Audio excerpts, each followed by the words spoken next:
Welcome to T3PO Live. Ladies and gentlemen, boys and girls, come on in, file in. We are open for business. A little bit early. Yes, a little bit early. I didn't quite expect to go live at this moment right here. I was actually like, hey, let's head to the bathroom a little bit because I've been streaming on That Park Place and the Pro Show and everywhere else. But you know what? Duty does call. Well, that's not the right phraseology to use after that. Well, anyway. No worries there. Thank you so much for coming on in.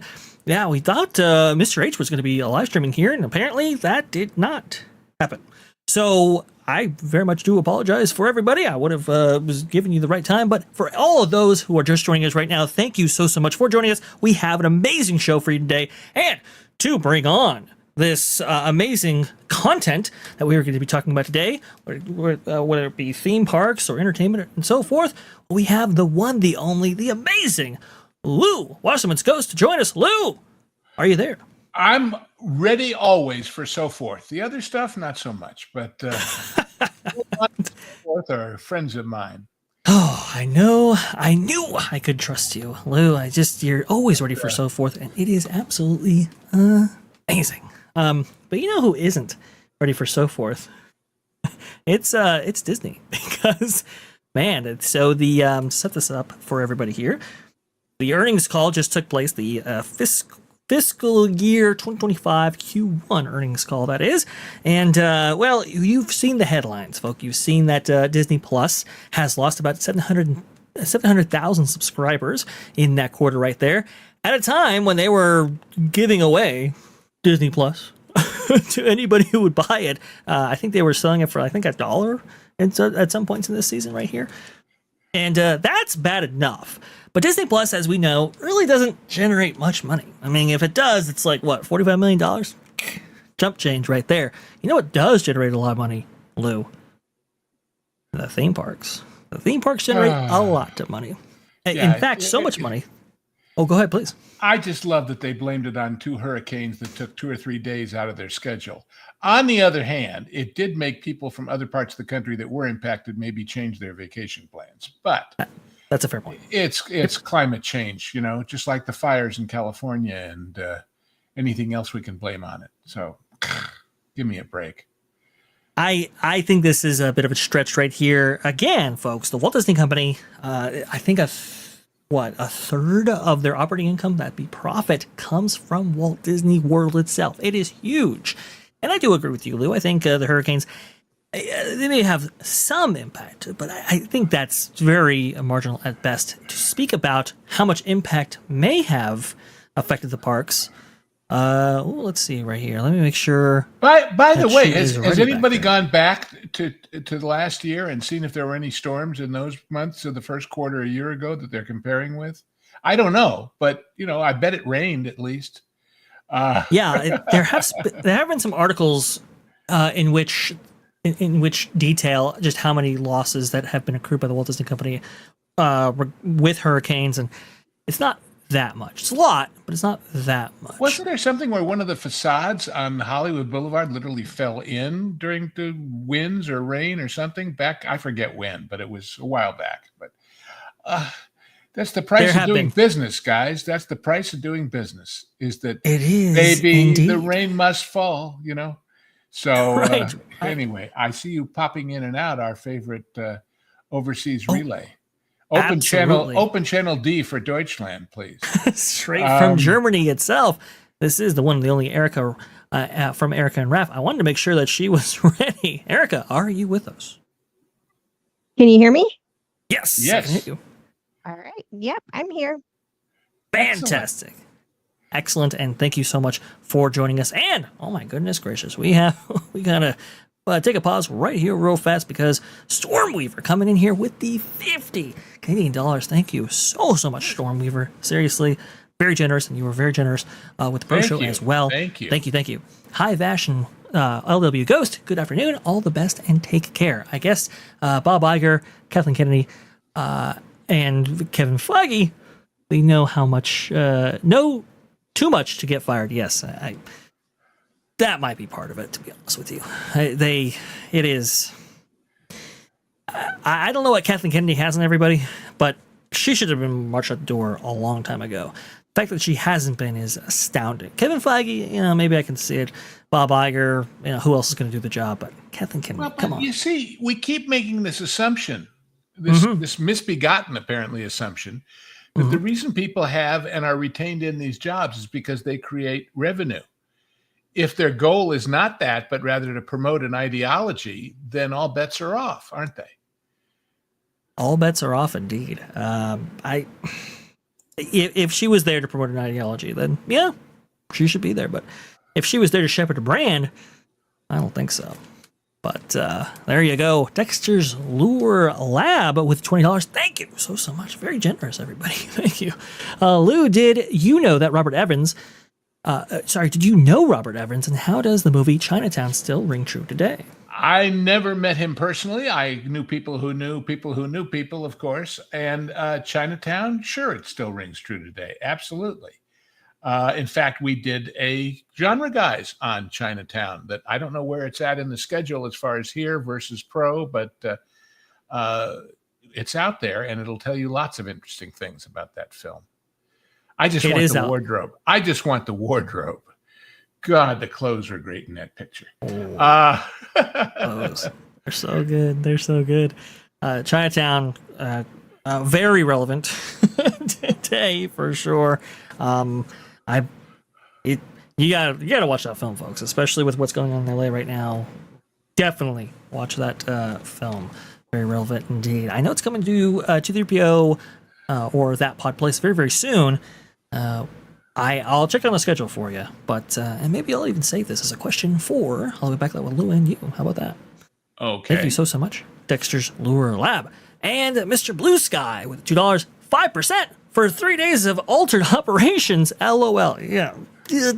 No, they're not losing 5% over 3 daes of operation. There's absolutely no way, and we'll actually get into why. They dipped the way that they did and what they were trying to do to offset it, because I think that's a very interesting conversation right there. Mr. Blue Sky. I'm just reading ahead on some of these chats. And I see. Mr. Blue Sky with $5, especially when you consider it was the busiest time of the year in Q1. Very busy. It was the most wonderful time of the year. Oops, not. Remember, folks, at Disneyland, if you buy an annual pass, I don't care if it's for $600 or $1,800, doesn't matter. You are blocked out the last 2 weeks of December because that is high time, right? So why wasn't that reflected with higher income, especially at domestic parks? We will see. Ken Reinhardt with $2. Lou, have you ever eaten at Bob Evans? I have indeed. Very cool. Very good. How was the food? Pretty good for the basics. I wouldn't, if I went in and they offered me some strange exotic thing with avocados, I may not go for it. But for your basic ham and eggs and hash browns and that kind of thing, absolutely. They got great pancakes. Yeah. Ooh. Great pancakes indeed. Somebody not having great pancakes, though. The Walt Disney Company. Disney Parks revenue up to $9.4 billion in Q1 2025. Domestic parks income drops 5% due to hurricane impacts. This is by Blog Mickey right here. The Walt Disney Company has released its Q1 2025 earnings, and while the top line revenue was up about 3%, operating income, that's profit, at domestic parks was down 5%. Disney says that the two hurricanes that moved through Florida had a negative impact on Walt Disney World operations. Disney's fiscal Q1 2025 ended December 28th, 2024. Here's the breakdown. So let's see here. Disney's forecasting 6 to 8% operating income growth for the experiences line of business for the rest of the fiscal year. We'll have to see on that. Overall, the experiences business pulled in $9.4 billion in revenue and $3.1 billion in operating income. This represents a 3% bump in top line revenue and flat profit there. Disney adjusted down the actual impacts of Hurricanes Milton and Helene to $120 million. Previously, Disney forecast an impact of $130 million. Another significant impact on the domestic revenue was pre-opening expenses of roughly $75 million for the Disney Treasure cruise ship. what does that mean? What are pre-opening expenses of a cruise ship? I mean, it's built, it's made. You've got the schedule. You've got the terminal already. Putting up some signs. How could it be that much? I just don't. Does that include when they rescued those people at sea on the way in from Europe? I don't think so. But they did have a opening celebration ceremony in New York, right? $75 million, huh? Maybe. It just seems high to me. I don't know. There may be perfectly justifiable numbers in there, but. I can. That's kind of what I was thinking as well. And the other question is, if you know you've got a ship being built and you know you're going to put it online and you know when it's going to happen, don't you budget all that into the cost of building the ship to begin with? Why do you separate out those expenses? I don't know. That's kind of what I thought. But training and stocking, I do agree with you, Lou. I don't know why they do that. But Disney says that the domestic attendance for the quarter was down 2%, and hotel occupancy was flat. Per guest spending was up 4%. Because they raised the prices. They did raise the prices. But there was a service that they added, Lou. Oh? In that fiscal quarter. Oh? Do you know what that was? A free service? Oh, well, it can't be free. No, That's not what they do. Let me see right here. They added... I'm going to get it up right here, folks. I'm going to get it up. Lightning Lane Premiere Pass in that quarter. Oh, look at that right there. So was Disney attempting to, because they forecast all this stuff out, was they attempting to offset the attendance decline with a new product that could potentially take them up a notch and offset that whole thing? The obvious question is, if the attendance is in decline, do you need this thing? We've seen a lot of days when our people have been in the parks when anybody who bought that had the word sucker painted on their forehead because there were no lines to begin with. So, Absolutely. Erika, what do you think about all this? Is it a good strategy to offset your declining attendance by increasing guest spend in the way that they have been by charging more, either launching brand new services or increasing prices overall? That sounded really convoluted. Really confusing. Sorry. Okay. Okay. What I mean is math manipulation. It's what Disney's good at. Yes. It's interesting. So I remember back in the day hearing about FastPass and how, and you can find articles about this too, actually, dating back, but they were talking about the almost social engineering that they would actually achieve by timing out FastPass return times around certain events. So for example, like if a parade was going, your return time for your FastPass, whether it be like Space Mountain or Splash Mountain, things on the periphery, right? That's when the return time would be for. So as to get people away from the parade route. Right. And there's all types of things that they've been doing at the parks. And this goes back like 10, 15 years. So they definitely have a bunch of data that they've been acquiring. They understand how to, let's say, manipulate the data around you in order to get you to do what you want or what they want. Yeah. So I think there's something to be said about that. And I don't fall for it. But those of us who theme park a lot know we know what the manipulation looks like. So I'll tell you what would be an interesting number we'll never hear. What percentage of attendance, at the parks was first time versus repeat business? Oh, that's Wouldn't that be fascinating to know? Yeah. Because it makes you think that anybody who's been in the past 6 months or a year, how many said, no, I'm not going back in a big hurry? So I'd also like to know the customer acquisition cost versus retention. So if you can convince people to come back year after year, what does that cost versus the cost of actually attempting to get a new person to Walt Disney World? Answer, and perhaps, much less. I would think so. Traditionally, in all marketing, the customer you've got and keep is always cheaper than the one you get new. And I can see from their perspective saying, well, a once in a lifetime customer, which Walt Disney World heavily favors, let's say, versus something like Disneyland, is going to spend far more than somebody who goes once a year. And fair enough. But when you do have, I mean, maybe not literal storms, but when you have economic turmoil or something happen by which you really need regular visitation to come back, I think there's value in shepherding that attendance as well.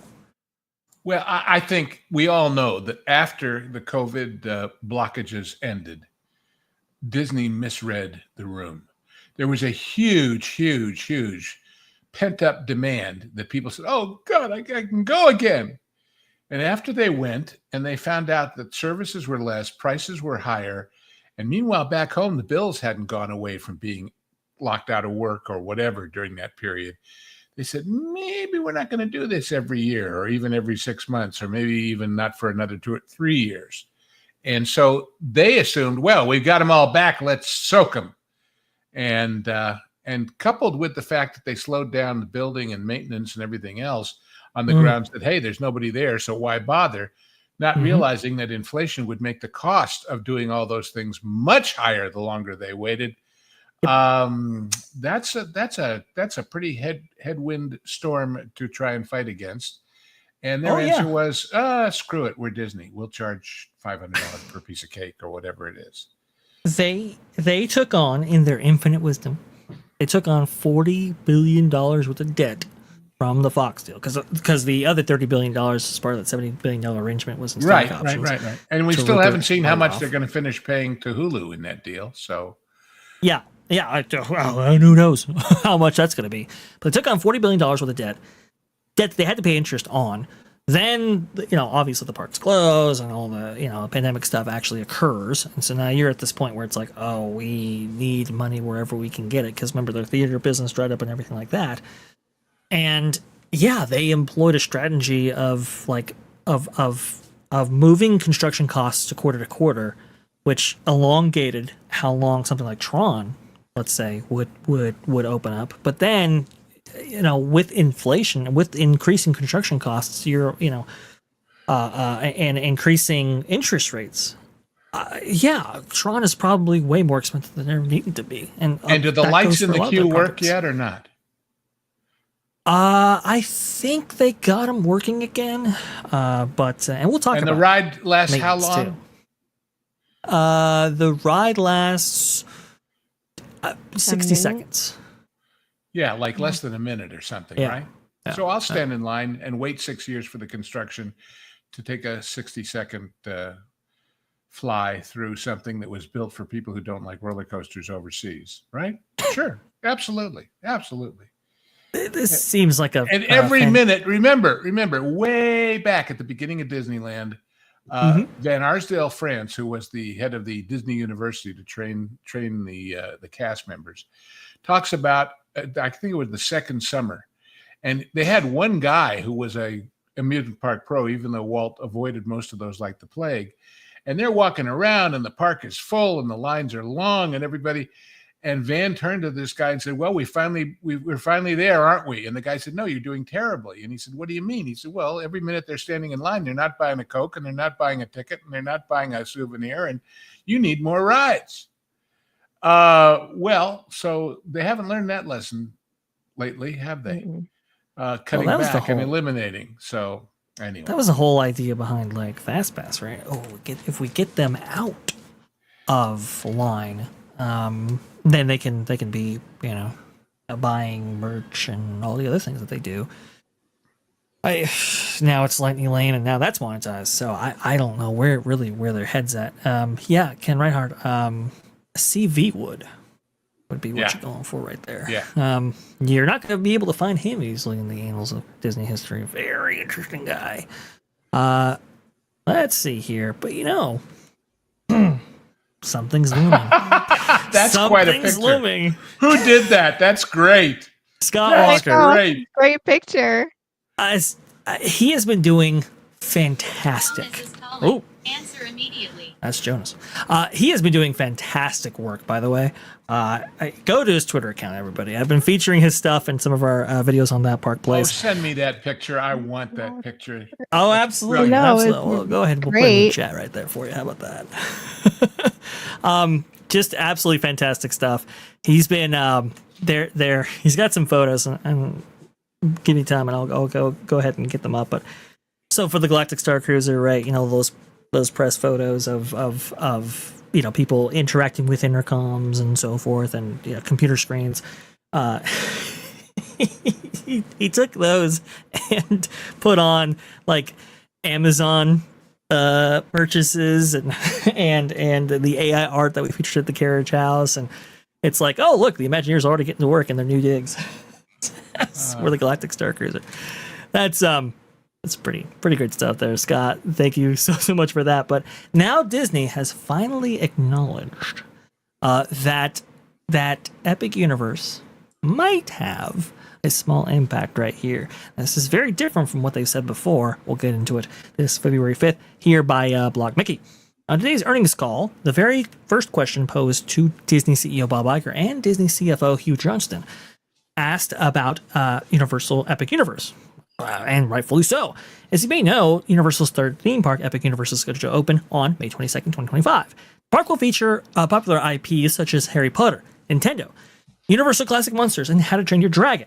One of the unknowns is how much the new theme park will change the center of gravity in Central Florida. And that's the terminology I use all the time. The center of gravity, the gravitational shift that occurs with these theme parks. And it happens with more than attendance, folks. People spend it differently too when a new attraction like this comes online. Johnston took the question and offered a little bit of insight into Disney's expectations. Interestingly, the analyst asking a question said that the impact of Epic Universe is the top question he gets, presumably from investors. In terms of Johnston's comments, it'll break new ground in terms of messaging. I think they do. Perhaps it's what wasn't said that was most notable. Unlike in previous earnings calls, Johnston didn't mention Epic Universe by name. Instead, Johnston simply said that Disney, quote, anticipates some small impact, but notes that Disney's guidance of 6 to 8% income growth at the experiences division includes said impact. And you can go ahead and see his complete statement right there. You know what he's missing on purpose or by accident? I don't know. Epic is going to be spectacular. We all agree, right? Right. But if you go to Epic, you might be somebody who's been going to Disney all these years and has never been to Islands or to Universal Prime, whatever we want to call them. If you go to Epic, you're going to go to those too because they're a bus ride away. And you're going to be exposed to not one, but 3 new parks, plus Volcano Bay. It might kind of change. You talk about the center of gravity. That's a lot more gravity than even Epic has. Yeah. Oh, wow. Absolutely. That's a really good point that you actually make. When people, and this is what happened with Islands of Adventure, to your point, Lou. So Islands of Adventure, actually, if you look at the history of that Universal theme park before Comcast owned it outright. I say outright for a reason, because Universal was having so many problems with that park. They had invested huge amounts in order to get Islands of Adventure online. Well, that was 99, I believe. And when it just never got the attention, the acclaim that it so well deserved. I mean, Islands of Adventure is a great theme park. And some people have blamed the marketing campaign at the time. I believe it was like Universal Escape. That was poor. Yeah, and plus it had a lot of very, very old IP, Betty Boop. That's true. Dr. Seuss and all of that. Right. That they were really desperate to get from anywhere to have something. So, well, and they gave Steven Spielberg, I think, like 10% of everything, like the gate, all concessions and all that, in order to get his IP on board. That was Jurassic Park and so forth, because they had heavy emphasis on that as well. Yeah, they were desperate to get any IP they could. Marvel dropped in their laps because they were going through some financial hard times right there. They wanted DC at first, couldn't get that. Anyway, I tell all this because it was doing so poorly that I think Universal sold a lot of the rights to the theme park to other entities in order to, keep that establishment going.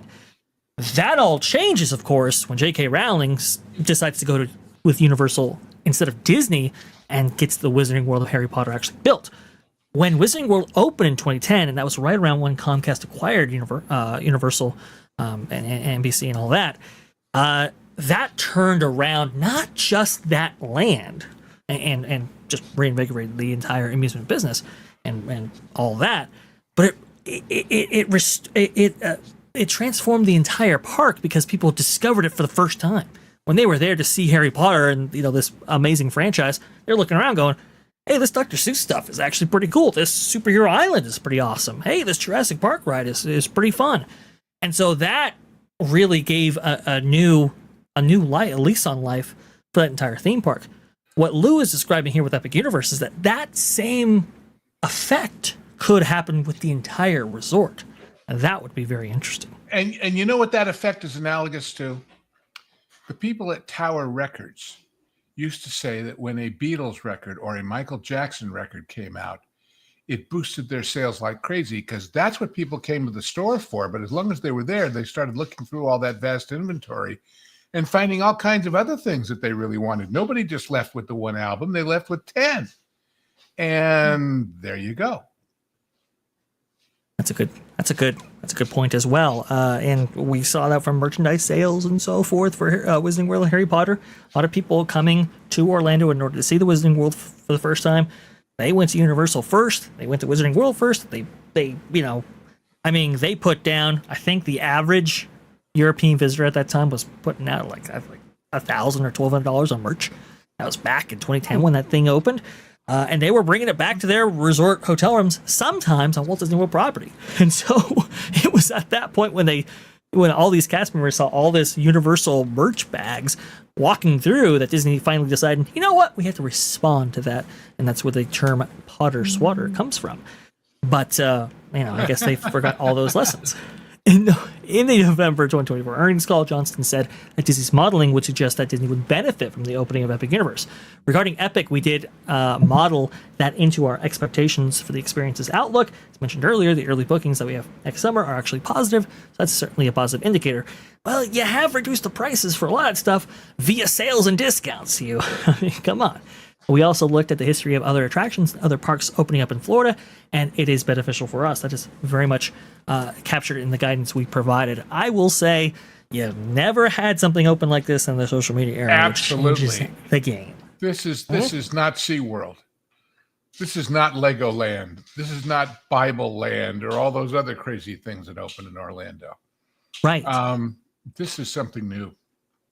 Erika, this is something massive. Yeah, I do wonder if they've modeled, Universal's pricing strategy with its tickets and so forth. Erika, if you make your way down to Orlando after Epic Universe opens, are you even inclined to visit Walt Disney World at this point? I mean, yeah, just to see what a crap show it is. Can't help myself. Right. I mean, I'm just being honest, but I mean, sure. Realistically, if we do come into town in 2025, my pass expires in June. I let Raps and Christians go. I did not renew theirs. The only current pass, the SeaWorld pass is auto renew. I'll just keep it auto renewed. But most likely, no, I won't renew mine, and we'll switch gears, and I'll get me and Raph the Universal annual passes, and Christian, since he's now a working adult, he can get his own now, and I can say that. Yeah, the kid can get his own. Yeah. But yeah, we're swinging Universal big time. And then I had an interesting conversation with my older son yesterday. He said that the two older ones, they're getting Disney fatigued, and they have been wanting to do more Dr. Seuss. Really? And Harry Potter. And the older one is 6 years old. The younger one is 3.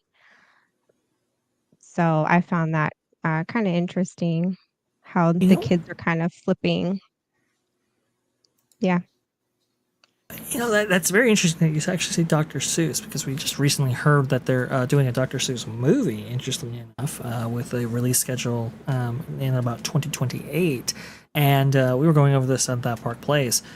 Lou, do you foresee, if there is a reinvigoration of the Dr. Seuss brand specifically, that we might get an expansion or I don't know, a big refurb of? I don't know that it needs it. I think it's a grand little land, and I think it's more a question of carrying on generationally. The way that Disney properties used to. It's young couples with kids buying all the books again. I think Seuss Landing is a perfect little thing. It really is. And not just the few little rides, but the food and the merch, and heck, if it ain't broke, don't fix it, is my opinion.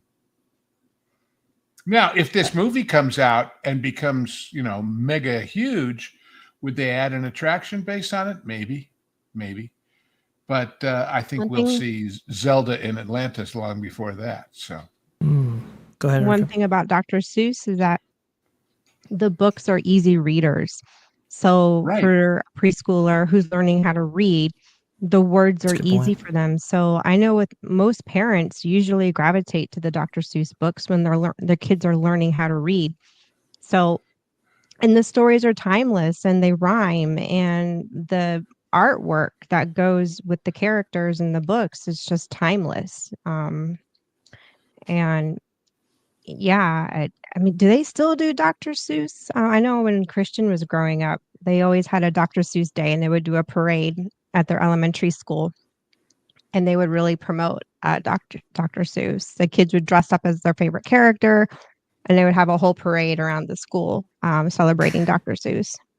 I know there's some campaign against Dr. Seuss in some circles. I think the for circles what I'm reason? talking about. I believe it's the artwork or the artist who did a lot of the stuff for the Dr. Seuss books. They have problems with some interpretations some of things going on. ethnicities and that sort of thing. Something like that. Yeah. Yeah, I don't think it's really well, caught fire, but And that stuff, that whole DEI nonsense, is going the way of the dodo anyway, everywhere that Correct. makes sense. Mhm. But anyway, it just, even if you're not into Seuss at all, walking through there on the way to the things beyond it makes you kind of interested, I think. It's adorable. Yes. It's cute. I think Dr. Seuss Landing is actually pretty great. I would probably refurbish the Cat and Hat ride just a little bit right there. Maybe do some changes, but not many. I think it's actually very good myself. Well, and of course, they keep maintenance up. I haven't heard about any sewage leaks in Seuss Landing. Have you? Or ceiling collapsing. Oh, which the we will places get you'll to in a poo. moment. Anyway, Oh, that's Foggy's got a fantastic. good comment. I Right said here, what I nobody meant, wants and I blue meant what I shrimp. said. The toilets are backed up, and that's not too dead or whatever. Yeah, there you go. Go and Shogi, look at there. Nobody wants blue shrimp, but I'll eat green eggs and ham all day. Yeah. I agree with that sentiment very much so. Just to round this off just a little bit here, I'll say this. The company started out saying, well, rising tide lifts all boats. Now they're saying small impact. I think they're, at least to the public, they're underestimating just how impactful I think Epic Universe will eventually be. It's a question of They don't want what time frame. Remember, Hugh said, well, our bookings are still up for that summer. Yeah, but last summer, the summer before, what percentage of the people who came and booked at Disney ever even got over to Universal? What percentage of the people who go there, knowing this thing is open and right down the road, will either spend an extra day or take an Uber or whatever to go take a look? And once they've seen it, there was a song in World War I that was about how all of our innocent farm boys from the sticks were suddenly going over to Europe as soldiers. And the song was called, How You Gonna Keep Them Down on the Farm After They've Seen Paris? That might be a case as far as impact over the long run of people a year from then saying, so do we want to go to Disney again, or do we want to stay at Universal and spend one day at Disney doing our 2-3 favorite things? That's an impact that is lasting. And that's, as WDW Pro keeps saying, that's about market share. So anyway. It's so expensive, indeed. No, though. I just unless families are just going to finance and Disney as the add-on to their vacation, but Disney's gotten so expensive. I really have a hard time. Anyone on a middle class budget, they're already financing one theme park vacation, and to add more theme park to it, to me that's just an astronomical price. It goes along with our last story there of you. Obviously, you have been losing attendance.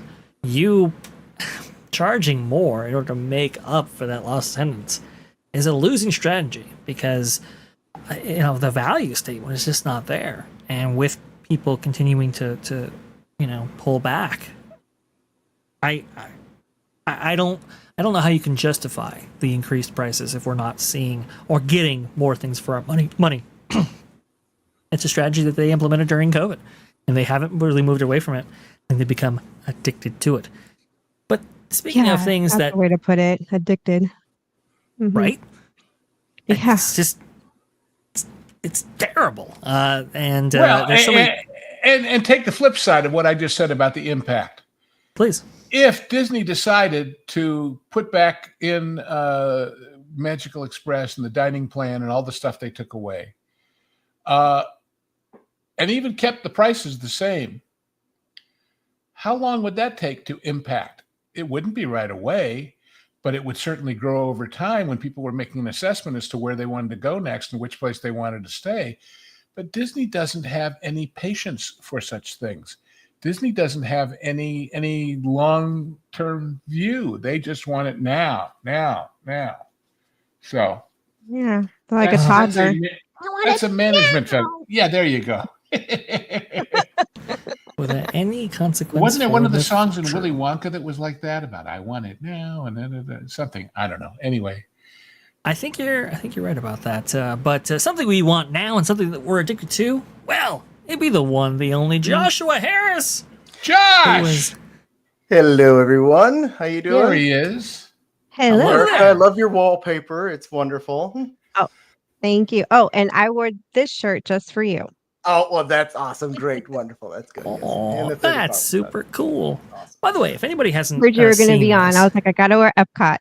Yeah. If anybody hasn't seen her get up right here, it is phenomenal. Look at that. Got the welcome foolish mortals back there. You got the haunted mansion stuff. I just think it's fantastic. And the little lantern thing too. So I like that. Right? Oh right? yeah. I forget the website. You can see the ballerina right there on the tightrope. Yep. Just a little one. Right there. Oh, we are all fans, and we are all fans of Disney when they were amazing. What do we get now though? We get our lead story of the day. This being the carriage house. Oh God! Oh, this building. This is it crumbling one now? building. No, that's from November. This is from November. This is not a recent photo. I just wanted to go ahead and provide everybody what we're actually talking about. We are talking about, the what is it? The Madame Leota's Somewhere Beyond, the carriage house gift shop that they've added to the exit of the Haunted Mansion in a pretty haphazard way, I must say, and we'll get into just how haphazard it was. But it's in between what was formerly Splash Mountain, now is Tiana's Bike Adventure, and the Haunted Mansion over there at the Disneyland Resort. This is not, Walt Disney World's. This is, Memento Mori. This is the carriage house here. And so we've been going over this. We talked about the AI art that was up in the rafters and completely made a mockery of everything that WDI actually stands for. We talked about how they have made Amazon purchases and so forth, and they propped it out with that. Well, now we have a new problem with this whole thing. Matt Desmond first reported this. This was on January 26th. Madame Leota's Somewhere Beyond at Disneyland had to close this evening due to flooding from a very light rain. Not sure how this is going to hold up in a storm when this required sandbags. And Matt Desmond was absolutely correct. in his thought process there, because there we go, that Park Place. Disneyland's Haunted Mansion gift shop needs repairs only 1 month since opening after a half-inch of rain caused the building to flood. People might not know, but it gets wet out there in Anaheim around the, I would say, springtime season. There's a lot of rains that come in that can definitely provide a lot of moisture there. This by Marvin Montanero, February 3rd, 2025. Just 6 weeks after opening, Disneyland's Haunted Mansion gift shop, Madame Leota's Somewhere Beyond, has already suffered thanks to a major design flaw. Following just a half-inch of rain, the shop flooded, forcing Disneyland to close the store and stack sandbags at the entrance. A sight more fitting for a hurricane evacuation than a high-budget Disney attraction amidst light rain. Today, just over a month after the gift shop's grand opening on December 23rd, Disneyland has begun emergency construction to replace concrete on the east side of the building in an effort to improve drainage. It is astounding just how bad this all is. Crews at Disneyland will begin replacing concrete on the east side of Madame Leota's Somewhere Beyond starting February 3rd to improve drainage in the area, says Scott Couston on Twitter. Work will last about a month. The shop is expected to remain open, but some exterior props and theming may be removed until work is done. Fans are already questioning how a brand new structure could have such a fundamental flaw, and many point to Disney's increasing reliance on cheap, pre-designed buildings and cost-cutting measures as the root of the problem. Please, panel, what say you? This is... I can't believe we're in this predicament. I can't believe we're in this situation where we're having a brand new gift shop, a glorified lemonade stand practically, be closed just after a month for, and they couldn't even Construction get 101?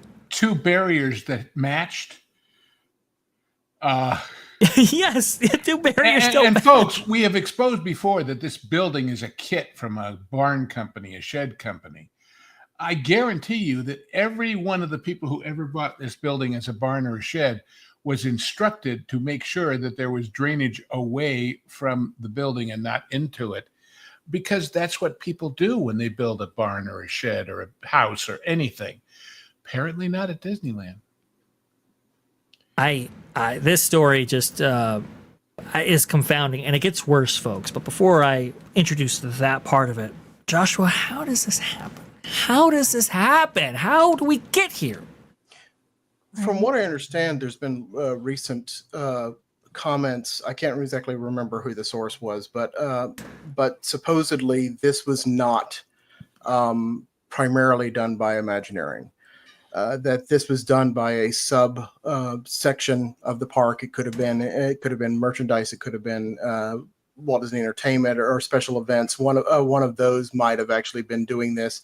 It might have been an offshoot of like the Disney Design Company or something. So it doesn't seem like it was done by Walt Disney Imagineering proper. Be that as it may, they still got involved with several elements of it, like the painting of the pissed off Leota tones on there, as well as several other elements of it. But yeah, how this happens is that it's really a victim of workplace culture. They want to get these things done with the absolute minimum investment. And as a result of that, they cut corners at every single conceivable point. And even the rollout of this was profoundly disgusting as well. Yes. Yeah. So they like you look at it, because I remember when we were first starting to talk about it after they took down the construction walls, I noticed I'm just like, look, there's no weathering on any of the building. There's no ornamentation associated with it. Well, weeks go by after the thing is opened and people can see it all the time.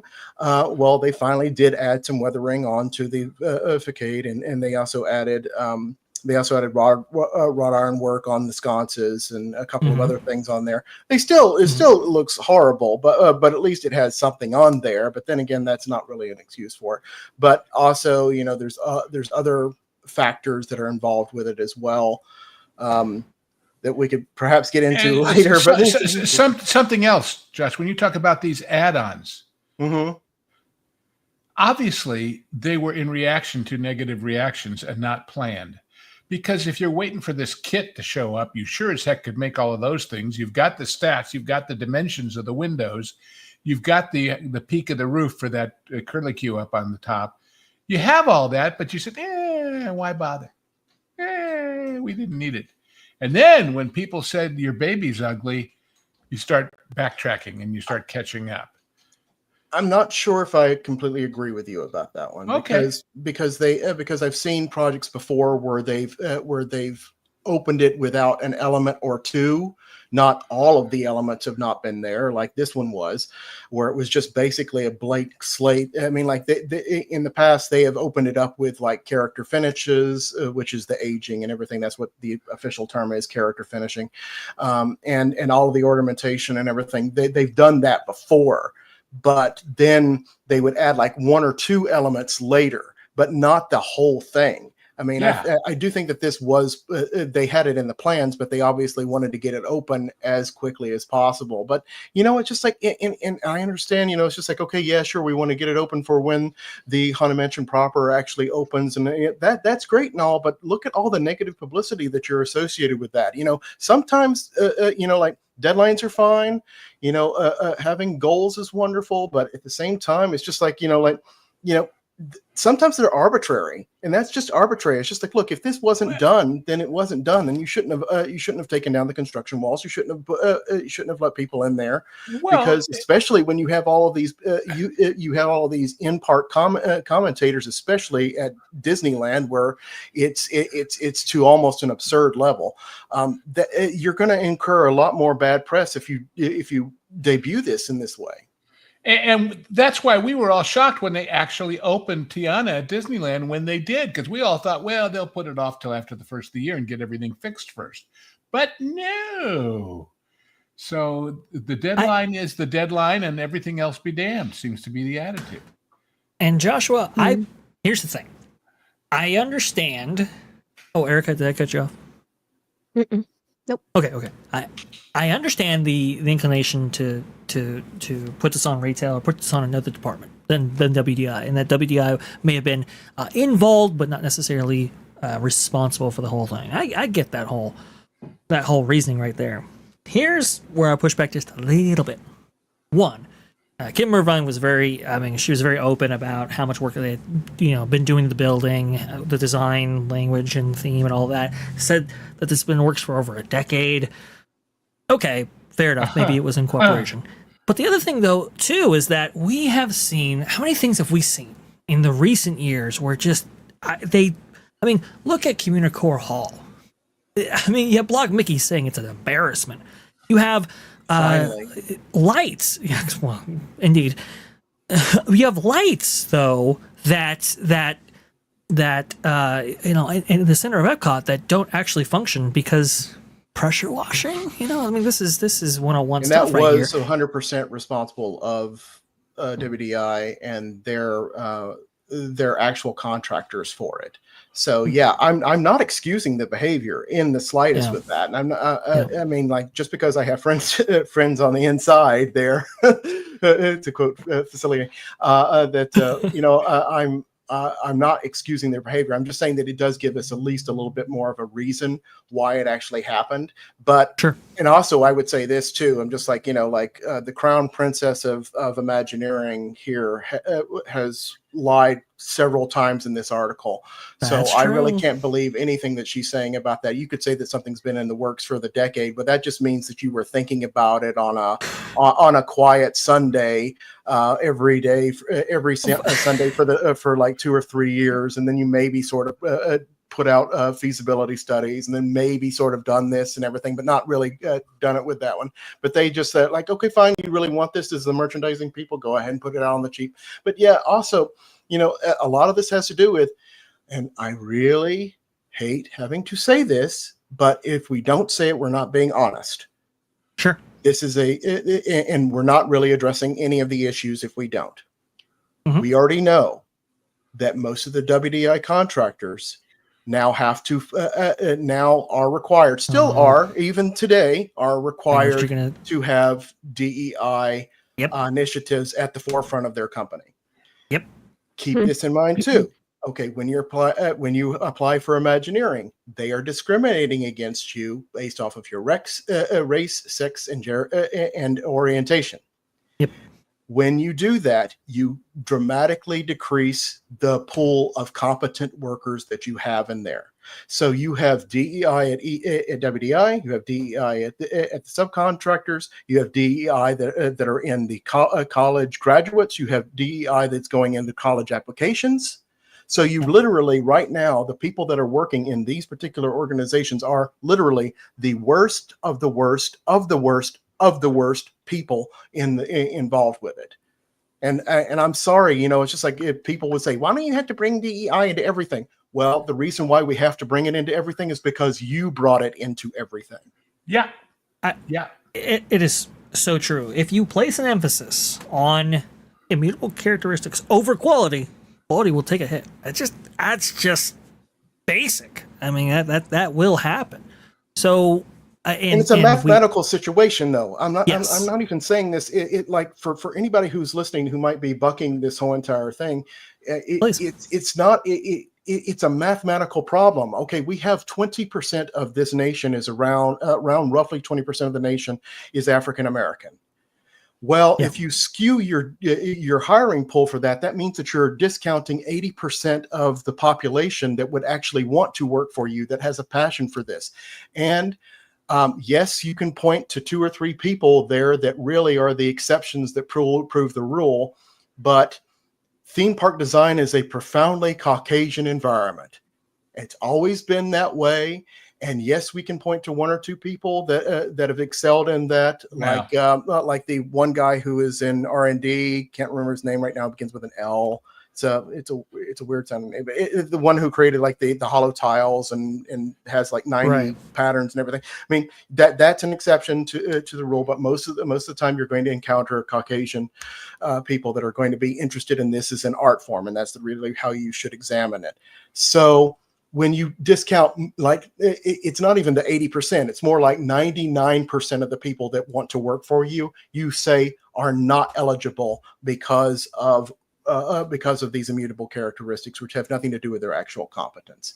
So that's the primary reason why everything is failing right now. Then you get into other things which have to do like the psychological problems of the death spiral that is happening with Disney, which is not a salacious term. It's actually a psychological phenomenon where they push out people from it's actually based off of an ant mill experiment where ants, if they lose their way, they will start to spiral, and then they will starve to death. And anybody who is not going in the line will be pushed out of the line. Well, they've pushed out all of the competent people in there. They did that around 2020. So they have no brain trust at this particular moment inside of Imagineering. So this is the kind of thing that you're going to get.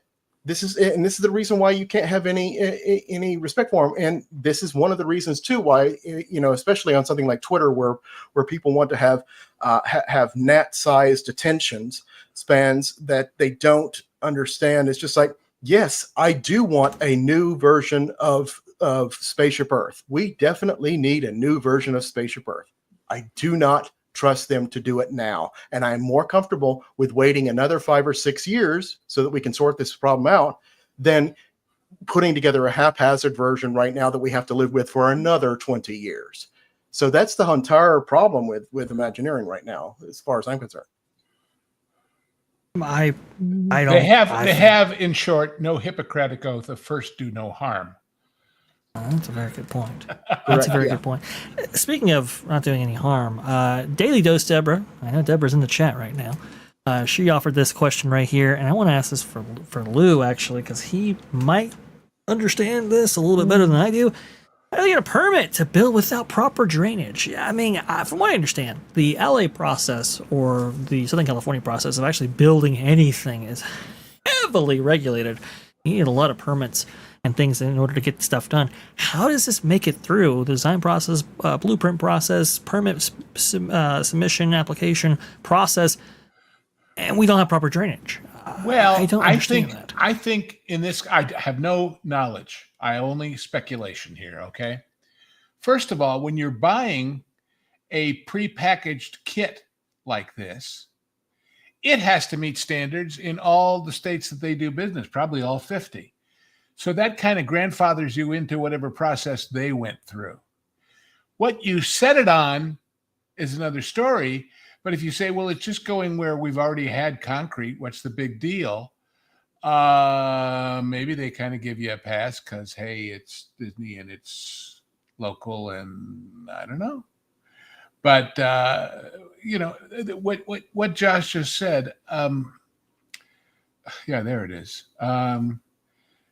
Pre-designed barn kit. See, but even then, if you read the instructions that come with it, it'll talk to them about drainage. I guarantee you.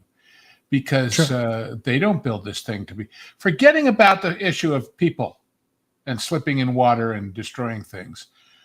Wood rots when it's exposed to water. That's just how it is. There's a post and frame building guy that I watch on YouTube a lot. And every time he has a piece of wood, even touching the concrete foundations of his buildings, he puts a black sealing tape around that end of the wood just to keep it from making contact so the moisture in the concrete doesn't leach up into the wood. Of course. But I doubt, and I'm trying not to make a sweeping statement here, but what the hell? I doubt that many urban ethnic folks have ever built a shed because they were never on a farm, because they were never out in the wilderness anywhere, and therefore it never occurs to them. And if you live in Southern California, the last thing you think about is rain because, all right, it rains once in a while, but big deal. And then I've had friends come out and I drive them through Santa Clarita where there are these massive, massive storm drains and they're dry as a bone. And they say, what the heck's that for? I said, about once or twice a year, that's for keeping everybody from being flooded. And so you have to prepare for the moment. It's not like living in a tropical rainforest where it happens all the time, but still you have to prepare for the worst. And I guarantee you when Disney built from scratch the Haunted Mansion building, they talked about it and thought about it. I guarantee you when they built Splash Mountain, they thought about it and talked about it. But this thing, well, look, it's already built and it passes the rules and we're just going to dress it up a little bit. And what's the big deal? And this is where we want it. And so this is where we'll put it. And it never occurred to them that, oh, gee, the land slopes towards the building, not away from the building. At the very least, put a drain across the threshold with a sump pump that any water that comes that way drops into instead of going into the building.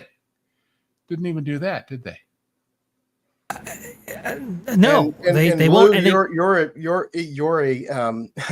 you're not a designer, and you're not in construction, and yet you know so much more about this than the people who are actually in the positions. Yes. Well, I've actually won awards for set design, but that's another story. For theater set design. But yeah. Well, but, you know who? Yeah, I know because I have family that is on farms and has horses, and I've looked at these kit buildings for things that I might want to do. And, you know, there was a Calypso song that Harry Belafonte sang about. House built on a strong foundation, it will stand, oh yes. Story is told throughout creation, it will stand, oh yes. So there you go. Well, you know who might know something. But the fact that you know more than the people who are supposed to be the revered experts, the grand masters of this craft. But it's more than that, and I appreciate that, Joshua. But it's more than that. And here's what it is: nobody even wants to ask the question if they think it's a question that's worth asking because they'll get tagged as a troubleshoot maker. Correct. Yeah, and that's part of the whole entire. There's nobody as well because there is nobody. Like, well, I don't know if this is going to work. It's just like you're just being too negative, Lou. There is nobody in the entire organization who's willing to ask what God needs with a starship. Right. Yes. That's my ultimate test always. Excuse me, what does God need with a starship? It is. Oh, it's so true. I just got the message there from you, Lou, in the back. Lou? Great. Well, I can stick around for another 15, 20 minutes, but okay, yeah, you got it. One you got more it. story. What do you got next? Well, I got the second side of this, Oh, which all right. it's the part I really wanted to talk about. Oh, but it was such a great more. conversation. Please. I figured. Former Disney Imagineer blasts Disneyland Haunted Mansion and gift shop design after new structure flooded from half-inch of rain. What is he talking about? Jim Shaw, who worked at the company for many, many years and was in the themed entertainment industry working for Universal Creative and so forth. This is a guy who knows how to build things. Here's what he had to say. The failure to build a Haunted Mansion shop correctly, this is the first-year engineering stuff, man, means the fix is a big old trench drain in front of the doors. Yeah, when you that's what I can't was get talking this, about. Yep. When you can't get the civil engineering 101 correct, hire new people. Oh, but he went on. When WDI can't issue civil engineering plans to prevent water flowing into a brand new retail shop, then nervous times are ahead for bigger projects. Look, I was telling you the people this for about 5 or 6 years now, at least 5 Absolutely. or 6 years of this, and Yep. it's really a massive decline in this. I mean, like, this is the organization, and I had the tweet up, and it was going very well about it. It's just like, you have 1971 that they constructed the world's greatest attended vacation destination out of unusable swampland, and it was unusable. No one would ever build on this except for if they had massive amounts of engineering power that was doing this. They created the world's first, and I think it's still the only complete geosphere in the world with a ride in it. You have things like the Tree of Life. You have things like Mount Prometheus, which is the largest man-made mountain ever created based off of acreage of sculpted rock. And they can't get a shed to operate properly now. That's how far this organization has fallen, largely of their own making, because they decided to make certain things priorities when they should have made other things the priority. absolutely. And Joshua, we just covered the the shovels in the ground, ready nature of the Tropical America section, right, with the expansion. Mm-hmm. And we were going over the Imagineers who were doing that. And they had names and everything like that. And Joshua, I mean, we do this stuff for a living. This is what we do. This is who we are. I couldn't tell you a thing about the 4 of them attached to that project. I couldn't tell you anything about them. That didn't always used to be the case. I understand they're putting less emphasis on Star Imagineers for the reasons that we talked about before. But it's like, how come we don't know these people? How come we can't attach their work to just about anything else they've done, whether it be for Disney or in the themed amusement industry entirely? We know nothing they've been about there these for 5 people. seconds, and they're probably part of the Gensler infestation. Exactly. And by the way, I'm using the word infestation correctly, because this is an infestation that needs to be squashed. We need somebody to come in, and they need to spray for the bugs that are there to promote this banality inside of the organization, which is supposed to be everything but banal. And this is what Lou was talking about, and I think what Jim Shaw was actually talking about as well. This is how this would normally go. This was kind of you have a Notice trench. how basically, highly expensive it is, too. God, that'll break the budget, Imagineering. That'll break. We're going to need that USAID thing for this. I mean, we're going to need that kind of money for the grades. There you go. Jeez. Drainage, Erika, inequity, and delusion. DEID, whatever. MOUS. Well, you can't spell Disney without DEI. Erica, when you see projects like Tropical Americas, and they're redoing Disneyland USA for it in Disney's Animal Kingdom, or getting rid of the Muppets for Monsters Inc. Land, that'll be setting up shop in Disney's Hollywood Studios, or Villains Land, or the Cars expansion that will be replacing Rivers of America. I mean, how do you feel when they can't get stuff like this correctly? So Florida's known for sinkholes. Yes. It's a little concerning, especially with Rivers of America, as an example. They better get it right, or that could be. Well, if they get it right, it will be profoundly wrong anyway. So dirt buggies can go through a sinkhole. I don't know. Yeah. Well, And then not only that, but you look at the way in which those are actually going to operate. If anybody actually looked at the video for 5 seconds, I'm not saying that sarcastically to anybody on this panel, but if you actually looked at the test footage, this is going to be a very rough ride for people. And this is not going to be good for grandma, and it's not going to be good for the little one. And yeah, I don't care if you're going to put down a little baby Tykes version, which is the one that I assume is right below Big Thunder there on that horrible rendering. That's not going to be enough for it. And you're not going to get the right draw of people. I mean, you're talking about, like, if you want to be optimistic about it, you're talking about a difference of what Tom Sawyer Island combined with the Liberty Bell, combined with a lot of extraneous factors, you're looking at an upgrade maybe of around 100 to 200 people per hour, but that's just on a mathematical basis. That's not even something that's appropriate for, like how many people you're going to turn off from this, people that are just not going to want to come back to the Magic Kingdom. I explained this in great detail on another show that I went on a couple days ago. Just like the rivers of America are like the seemingly insignificant exhaust port on a deadly space station, where if you destroy it, it will create a chain reaction that will destroy the entire Disney empire. And it sounds stupid, but if you really start to think about it, you're going to remove what little tranquility they have left in that park, because most of it's very crowded and very chaotic all the time, and you're going to be more reluctant to actually go there. And this is the keystone theme park of Walt Disney World, but it's also for the entirety of the Walt Disney Company. So 100% profit.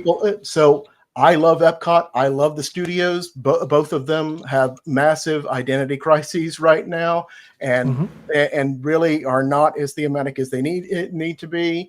But even if they were in their prime, even if you had Epcot was recentered, and you did have the studios that actually celebrated all of motion pictures instead of just 2 or 3 of Bob's Little Buys there, you would still have the same issue. People do not go to Walt Disney World just for them. They need the Magic Kingdom in order to make that commitment to the vacation. Those things, which I love more than Magic Kingdom, do not exist unless you have the Magic Kingdom. Even in the time period of 1965, they knew. It's just like even though Walt was gung-ho about creating his City of Tomorrow, they're just like, we are not going to do this unless we have the Magic Kingdom Disneyland East here, because that's essential. Yeah. I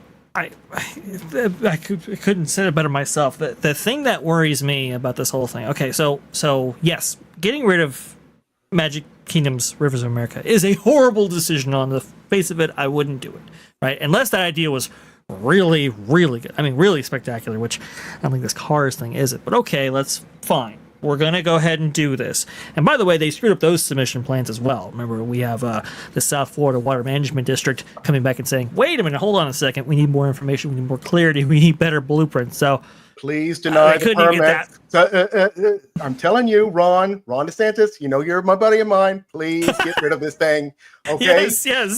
Deny it for your outright. own sanity. Right? You're going to get rid of all these tax dollars that you're going to need in Florida because of this stupid thing. I mean, it's an economic calamity.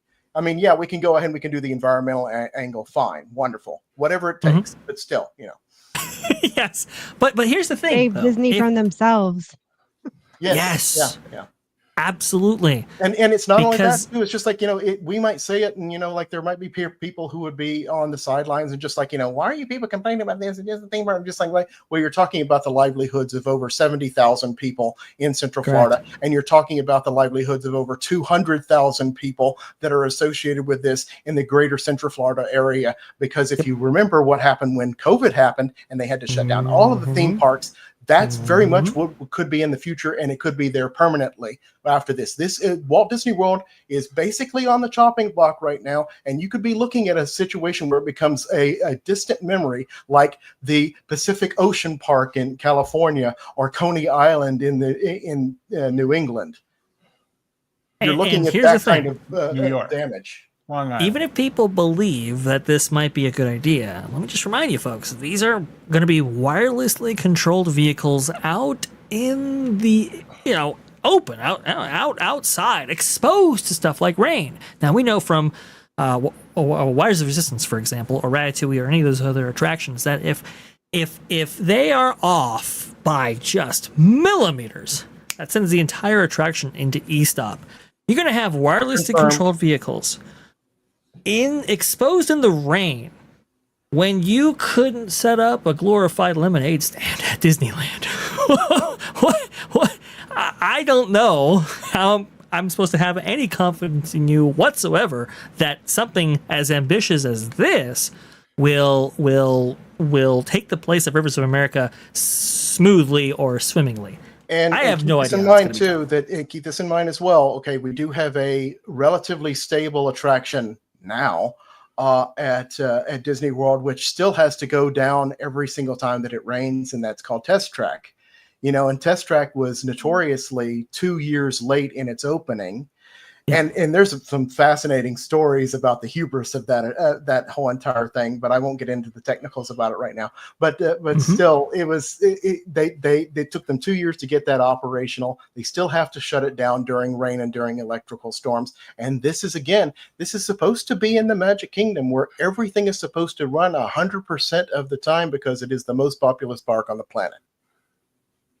Keyword, run all the time. And that's where the distrust comes in, is they've already garnered a reputation for their attractions not being maintenance, their older ones, and the new ones not working properly.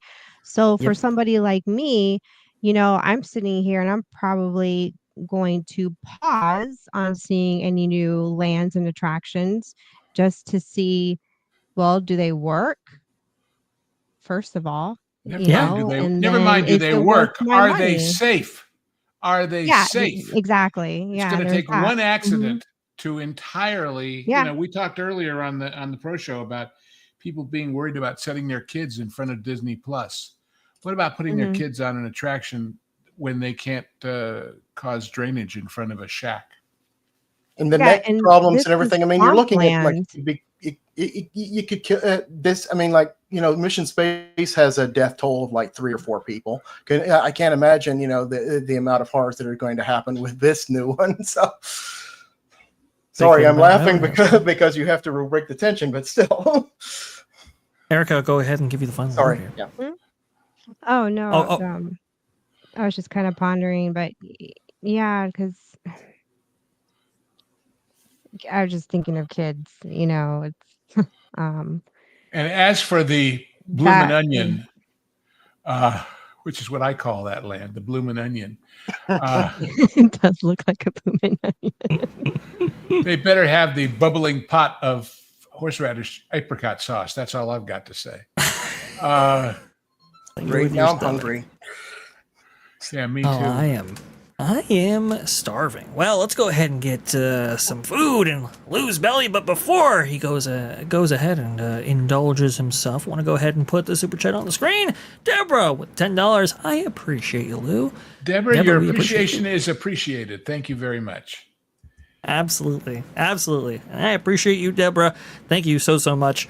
I know you've been a big part of the channel, actually, these last few weeks. So thank you so much for all the support and all the help behind the scenes right there.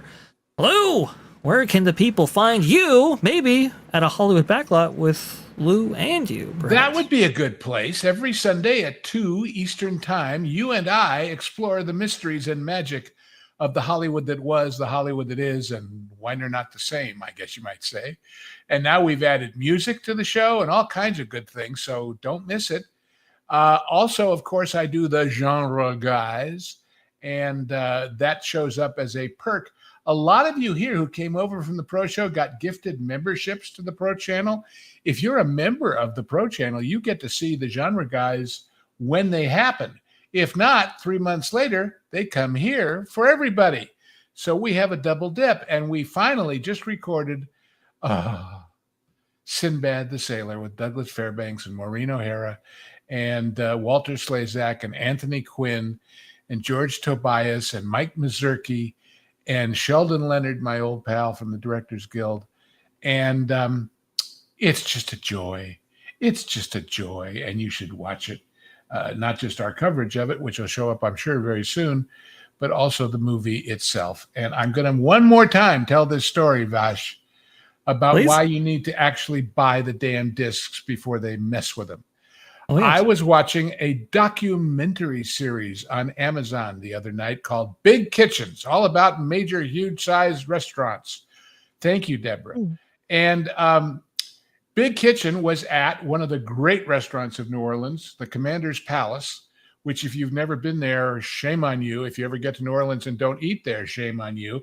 And they got 400 seats, folks, so you better believe you can get in if you plan it right. And they were there during Mardi Gras, which I do not recommend you go to New Orleans during. But they were interviewing people in the street about New Orleans and Mardi Gras and partying and all of that stuff. And this woman said, quote, New Orleans kicks ASS. She just said it. Swell. The subtitles, which I happened to have on, said, New Orleans kicks the door down.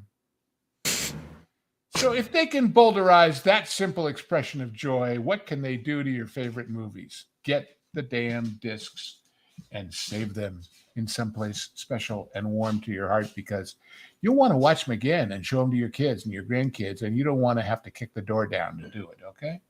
So there's that. And on that note, I must go to an alternate reality called real life. And by the way, when I mentioned earlier about people who are exposed because of Epic to the whole Universal thing who never were from Disney are going to want to see the other two parks. Well, you know who hasn't seen the other two parks, Vash? A lady you know and admire, my wonderful spouse. And she came over here and nodded and said, that's me. So if it can happen in my house, it can happen in millions of houses across the country. That's all I got to say about that. Well, probably not all, but all today anyway. Thank you all. And Erika and Joshua, you know how much I love you both.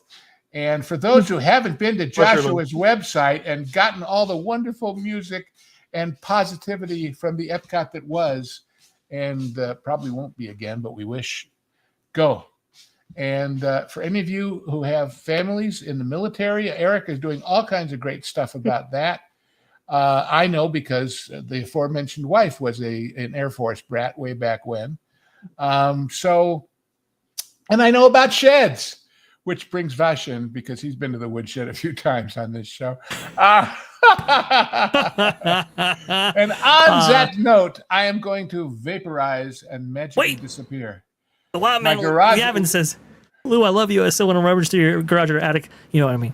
Oh, God, I wish you'd clean it up. It's all in the garage. And all the stuff we brought from California that we should have gotten rid of then, I'd sure like to get rid of now. So if you're in the Southeast sometime, Wild Man of Yavin, and you want to tiptoe through my tulips, you are welcome to. So anyway. Thank you so much. Okay. Thank you so much, Good night, Lou. everybody. Thank you. Very much appreciate it. Good night, Lou. Thank you. See you later, Lou. Lou is awesome.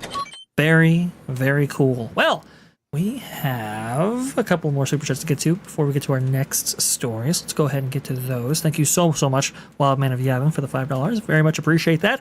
We have Shadra? Shadrach. Sorry, I do apologize.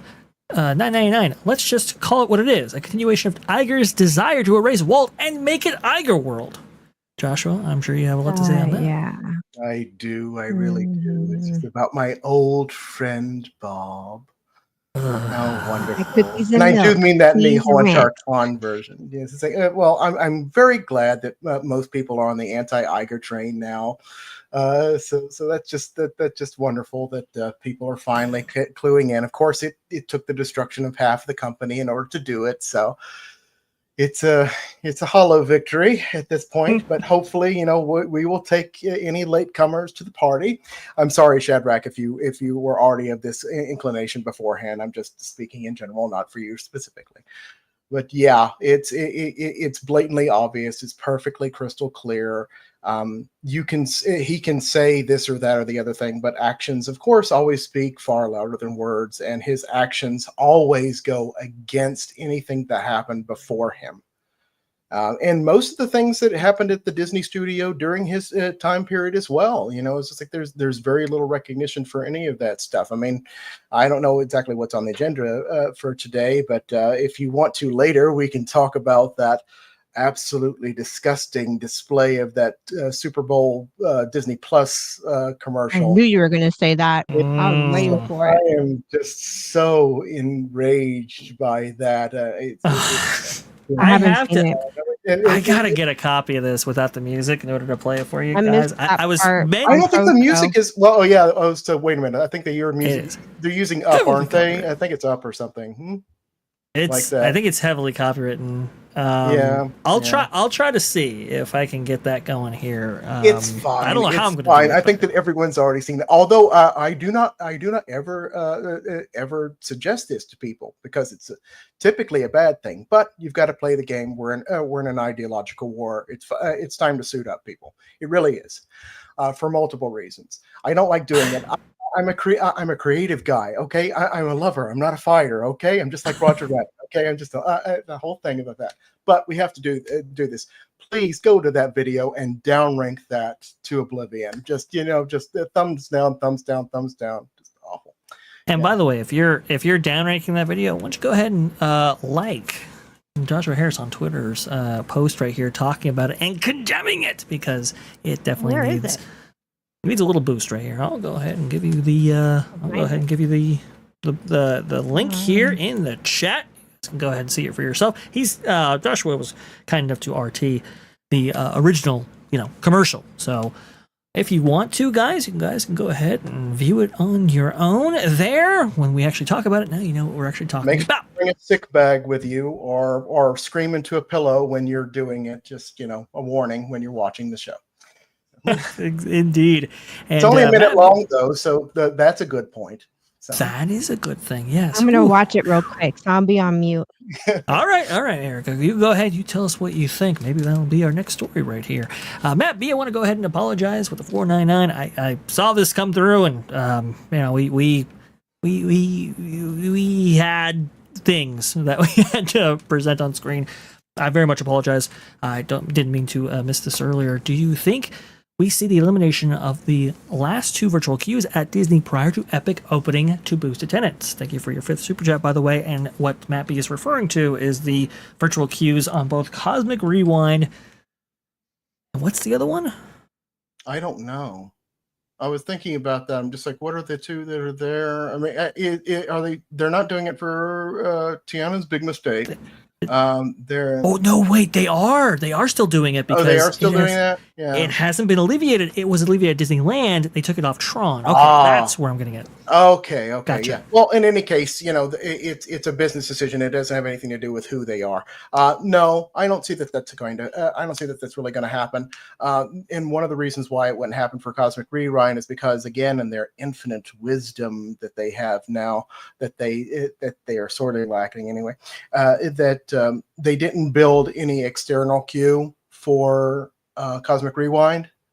And as a result of that, they're probably going to keep I would predict. I mean, at least if I was still in operations, I would still keep the virtual queue on for almost indefinitely, because they don't have enough space to be able to support anybody who's actually going to go over to the thing. So that's really just more of a operational demand. It has Epic has nothing to do with that. I mean, I don't want to beat a drum profusely here, but it is important to say that Disney and Universal do not consider themselves competition. And it's very important that and you might say it, and you might say, okay, but yeah, they're getting this dollars over here to this dollars here. What do you think a tennis match is like if one party refuses to pick up the racket? What do you think that is? Do you think that that's a game? Do you think that that's competition? Because it's not competition, and a lot of the reason for that is because there is no actual internal brand loyalty with the company, because everyone that I've ever talked to, I've talked to several of my Imagineering friends, some of which are actually executives, that said, and I said, I'm just like, well, And I was kind of chiding them the same way that everybody was doing on YouTube for the last, like, I don't know, like year and a half plus. I was doing this like 10 years ago with Harry Potter. I'm just like, just like they're doing this over here. And what do you think if we lose the thing? It's just like, and their actual stance on that was just like, well, fine. That's job security. I'll just, if Disney's failing, I'll just go over there. And these are people who have created some really great things for Disney, but there's no actual loyalty with the company. It's just like if one goes, if one is ascendant, they'll just go over there. Then in that case, there is no real competition with this. And so the whole entire, I'm sorry to disabuse everyone of their fantasy, but it's just like, there's a very, very large segment of the theme park going public that believes that when Epic opens and it decimates all of the Disney's attendance and everything, that Disney will somehow say, yes, okay, we'll make things better for you and we'll give you everything that you've ever wanted for it, and things will be wonderful over here. So we need to just really punish Disney in the short term so we get the better Disney in the long term. And that might happen for other factors, but it will not happen because of Universal at all. That there will be no competition for that. If you're going over to Universal to get back at Disney, you're playing the wrong game. Yeah. I think No, as I've I'm going mentioned Universal before, because I feel like I'm in the story. Yeah, but that's And clearly they know how to build immersive lands. Yeah. That's true. Oh, don't. Transfer. I heard him. He's having to mute himself because he has opinions about immersive lands as well. But I like this image, and I'll say this: I as far as decimating and completely destroying Walt Disney World attendance, I don't think it will happen. But what I think will happen is the spending dollars. If people go to Epic Universe first, and they spend there first, well, historical trends will tell you that people typically spend the most on their first location. So if they're going for Epic Universe, that how much of that money is actually going to make its way into Disney's coffers is it to be seen.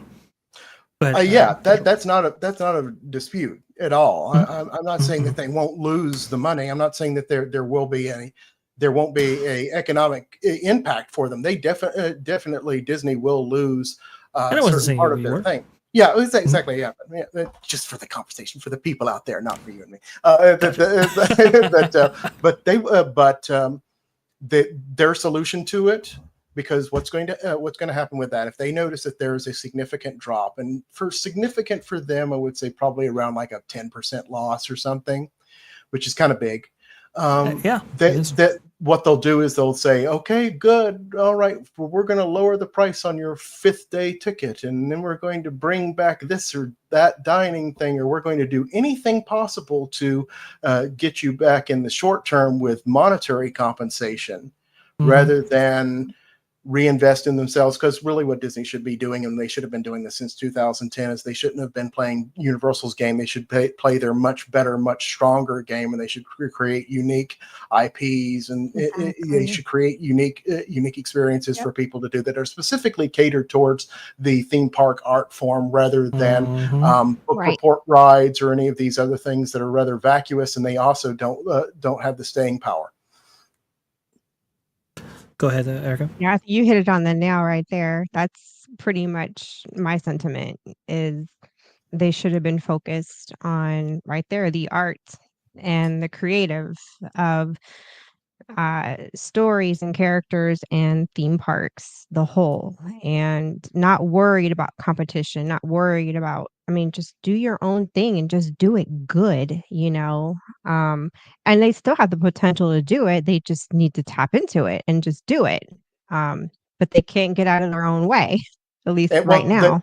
Here's the thing. They can't get out of Iger's way. That's the problem, because for years, and I was saying this and everything, it's just like, and I'm not taking him off the hook, because I still think he's largely responsible for a lot of the evil that is on this planet, with Bob Chapek. However, the stories do line up that he was definitely being pushed by Iger to do the IPs only doctrine. But Iger, that was set in stone as soon as he came back. Remember, the first project that opened on his watch, was Michael Eisner's baby in Expedition Everest. They spent what, $100 million, $200 million on that project. Yeah, he's going, and he said, "Oh yeah, this nondescript roller coaster in Asia." It's exactly. just like yes, which is just, and everyone took him to task for that because there's a lot of people that are Joe Rohde stands, myself included. Where I'm just like, wait a minute, you're throwing shade on Expedition Everest. I mean, you could throw shade on the Yeti right now, but that's an operational problem. But you can't do that with the other things. So no. But I had sources even before he made those comments public, which I think there was some magazine or article in which made those comments public from Iger. I want to say it was 2016 or something like that. I had sources that were saying that Iger was poo-pooing that project even back then, even when it opened. So it makes he sense. was saying, look, we no longer are we going to spend $200 million on a project where it's not IP related. Yeah, and that's why we don't and get IP-less attractions. That is my number one largest issue with it. You can take out the DEI, you can take out the incompetence of the leaders. You can excise every person that's ever been in Gensler. You can bring back you can bring out of retirement Joe Rohde, Tom K. Morris, and Tony Baxter, and all the wonderful superstars from the second / third generation of Imagineering. You could bring all those guys back. You bring back the Dream Team. Ain't gonna mean a darn thing unless you can get rid of Iger's IP only initiative. Because I'm sorry, Bob, but a rather nondescript spook house is one of the greatest attractions that ever lived. And a nondescript ride through a Caribbean pirate town, those are what people actually come here for, is all these allegedly nondescript environments and all the stuff that's over Vash's shoulder there. Those are the things that actually are the important parts of this company. It's not what you decide to buy and whatever motion picture is breaking the box office for 5 seconds, but can't actually have the staying power for 10 years or even the 30 years, which you should have for Imagineering. It's so sad. And that's the thing too. Even if you were to change that mandate, the people who made like Mystic Manor, for example, or even the Grizzly Railroad that they made over there in Hong Kong Disneyland, those people are no longer there either. So it's just both the talent and the willingness is not there. Yeah, and really, that's a very warranted thing to say. However, as I've said before on some of these things, I'm like, for every single attraction that you see, there are 100 submissions that they consider. And of those 100, about 10 of them are really good. They just couldn't do them because of budgetary or technological reasons at the time. So, yeah, you do need to redevelop. There does need to be imagination in Imagineering, but you can survive off of the concepts that they're already there in the vault. I mean, there's plenty of things that you can do. I mean, it's just like you can do like the Rhine River cruise in Germany. One of the projects that I'm always infinitely fascinated with is Mark Davis's Enchanted Snow Palace, which was actually supposed to be in the show building for It's a Small World in Florida. Most people don't know that. That's the reason why it's so much larger than everybody else. It's because it's going to be this huge cavern experience, because that's where the Enchanted Snow Palace was supposed to be. Just raid the archives. Just like, hey, what did we do that was really good then? And not only would that give you a stopgap when you're trying to develop your creativity in the right direction, but it would also send a massive signal to every single person going to the parks. Just like, we are going back to our traditional ways. We are going back to the WED way of doing things. I would be surprised, though. I mean, the thing is, Joshua, nobody knows their history anymore. I mean, if I were to line up 10 randos from WDI, I'd be surprised if every single one of them knew who Walt's brother was, or even knew who Walt's wife was. Correct. I doubt many of them could tell us. So that's the thing. They don't even know this history exists. So why even looking into the archive? That's somebody else's work. Let's go ahead and do our own based on IP and franchises and your own ego. And ego. That's correct right there. Yeah, That but is, that those things need to be, but really that needs to be excised from society anyway. It's just saying, like, I don't care oh, about your sure. ego. It's just like your ego is a problem. Your ego is not something that's some sort of intractable thing that I have to do with. And really, when I say these things with people with a certain amount of authority in my voice and everything, these are not my ideas. These are ideas that came from other people. I mean, I don't have anything myself. I don't. I'm not important. I'm not special about this. But the concepts and things that comes from people like Marty Sklar and Tony Baxter and all these guys that go all the way down, John Hinch, the whole entire list. Those are the people. Those ideas are great. That's what you need to do with it. It's not about me. It's not about you, Vash. It's not about you, Erika. It's not about what your ideas. It's what the best ideas, which goes back to a very classic Walt Disney story, which is he would pay anybody for an idea. If a janitor at Disneyland had a cool idea for something, he would take it. He wouldn't be like, well, you're not on my inner circle team of people. You're not my John Hinch. You're not Klotko. No, it's just like, okay, that's a cool idea. We're going to go ahead and take it because he only was interested in the best idea. Absolutely. And Tony Baxter used to say, like, don't create attractions for yourself. I'm sorry. Do create attractions for yourself. Don't create attractions just for the guests. And he was saying that because they should outlive just the initial guest expectation, right? And I think it's like, yeah, it's okay to make stuff for yourself, but it really has to be exceptional. And it's just, I don't know. It's just part of a it largely has society, to go. I guess. Yeah, so it largely has to go with something that ever so wonderful superstar Canadian psychologist Jordan Peterson says, which is just like, you have to keep things in alignment. That's really one of the secrets of Walt Disney's success, which people really haven't articulated a lot. It's just like the reason why he was so successful is because his tastes were in perfect alignment with almost every strata of existence, as well as for middle America demographically. It's just like what he wanted was basically what the rest of the world wanted. And that's because he was in alignment with his own values and the values of the public that were there for it. And also enormously aspirational. Louis B. Mayer was the same thing, like the great with the MGM studios, with Louis B. Mayer in charge. You know what Louis B. Mayer was before he was one of the greatest movie moguls of all time? He was a scrap collector. That's how he made his money to purchase his way into the film industry. He was selling junkyard scrap. But meanwhile, he had a taste that actually that tracked with the rest of the audience. And that's what Tony Baxter does. And that's what I said about him a couple of days ago on my feed. It's just like the reason why Tony Baxter is such a great Imagineer is because he went to Disneyland as a child, and then he worked there. This is the important part. He worked there for several years as a teenager, so he was able to figure out exactly what the guest trends were, what they would do, what they would not do, what they were interested in, what they not were interested in, and then he took all of that experience and he brought it into Imagineering.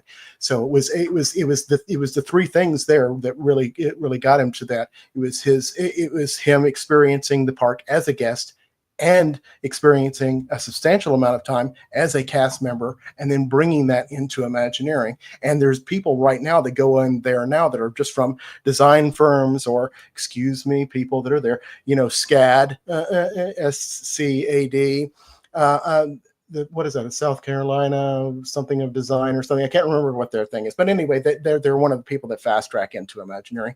But they go in there with conceptual ideas, but they don't really understand that there's a public there that needs to have these things accessible, you need to communicate your ideas effectively. There's a lot of moving parts that have to be associated with this, which is the reason why most of the time I'm sorry whenever people say to just like, but Josh, well, what? And I don't really like armchair Imagineering, by the way. It really turns me off. But when people say, it's just like, oh, we can do this, and they're like, okay, well, if I'm going to take you seriously and I'm not going to completely ignore you, I'm just like, okay, well, what about this and what about this and this won't work this way, and just like, gosh, Right. you poo-poo all of my ideas. I'm just like, well, this is how it would normally be. That's how it is. is. That's the 90 concepts that were presented before you got to the 10 that were good. So Correct. Indeed. Hopefully, Matt may answer your super chat right there. I'll say this to just finish this off. There's also monetary, gain to be had by forcing everybody into a virtual queue and get people to buy Lightning and all that. So that's the other part of that equation. But let me go ahead and switch gears here. Erika has seen. She has seen the Super Bowl commercial here that the company's going to spend millions of dollars in order to have every football fan, I guess, view. You need to mute it. And this is the one. Yeah, I think I might, but it's because I think it's more visually inclined. Now, people, if you want to go ahead and view this with audio, go ahead and go to the link in the comment section right there and load it up on your end. We'll play it together. And we'll go through it. Erika has seen it, and I see her message in the private chat right there. I know her sentiment on it. I can't wait to get into this conversation because I think it's going to be absolutely fascinating here. Here we go. So go ahead and load up on your ends, folks. Everybody who wants to go ahead and join in. It's about a minute, so no worries if it's just silence for a minute there. Go ahead and load it up. Load up. Get it going. Go ahead and take your, You need to turn yours to mute, by the way. You still have your volume. Oh, yes. I got it muted. Don't worry. Okay, cool. There's no audio coming from this end. All right. I trust me, Joshua. I know what I'm doing. Oh, sorry. But so go ahead and get your time step over to 0, 0. We're going to go ahead and play it together. 3, 2, 1, go. There you go. So now it's playing right here. You should hear around this time Josh Gad talking about all this right here. Take part in the visuals, though.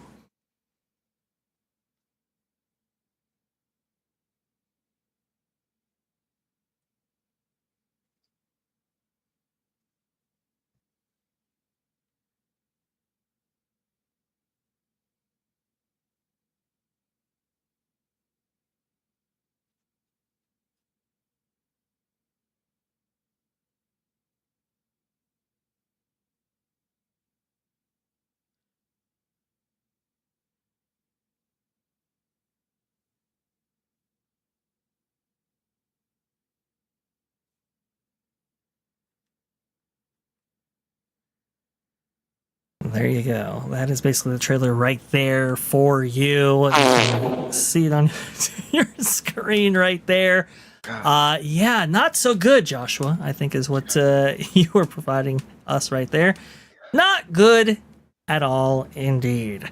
Okay, so Josh Gad, if for those of you who couldn't actually hear it, he was saying something to the lines of, if I'm remembering this correctly, what if a lion didn't, have a interesting story in Africa? Or what if, droids didn't walk up at Jabba's palace and, there was no galaxy far, far away, basically? What if, emotions never came alive in the form of joy and all of that? What if Elsa never, let it go? Wouldn't the world suck? But they did do these things, and you can experience them on Disney Plus. It's basically the summation of the entire piece. But what I think is most profound, why I played it silently, was because of the visuals. I think this is, it's super tone deaf, but I think Joshua made the best point on Twitter. I'll go ahead and read that for you right now. This is from JL Homney, Joshua Harris's Twitter account. The Iger Corporation continues its all-out assault on all things truly Disney with its disgusting display of Bob's buys and revisionist history. Of the 12 IPs in this commercial, only 2 were produced by Disney, and one of those is the lackluster, quote, live-action Lion King. Let's count them, shall we? And you can see that list right there. You know what sucks, Bob? Not acknowledging the Eisner era, which created the wealth you continue to squander. not showing a single second of genuine Walt Disney content that people actually cherish, and is the only thing keeping this joke of a streaming service afloat. And you want to know what sucks most of all, Bob? Living in a universe where you happened. I don't necessarily disagree with this. Scroll down. There's a second tweet there. Keep going. Oh, is there? Oh, okay. Oh, there's another one in my replies there where I'm basically saying, like, believe me, this is the G-rated version, people. If I did the unfiltered version of this, they would kick me off of X, and they would have legal right to do so. That's there you go. Yeah. Yeah. For sure. Joshua. Well, okay. Let me do it this way. Erika, your reaction first. Yes. Ladies first. You're muted.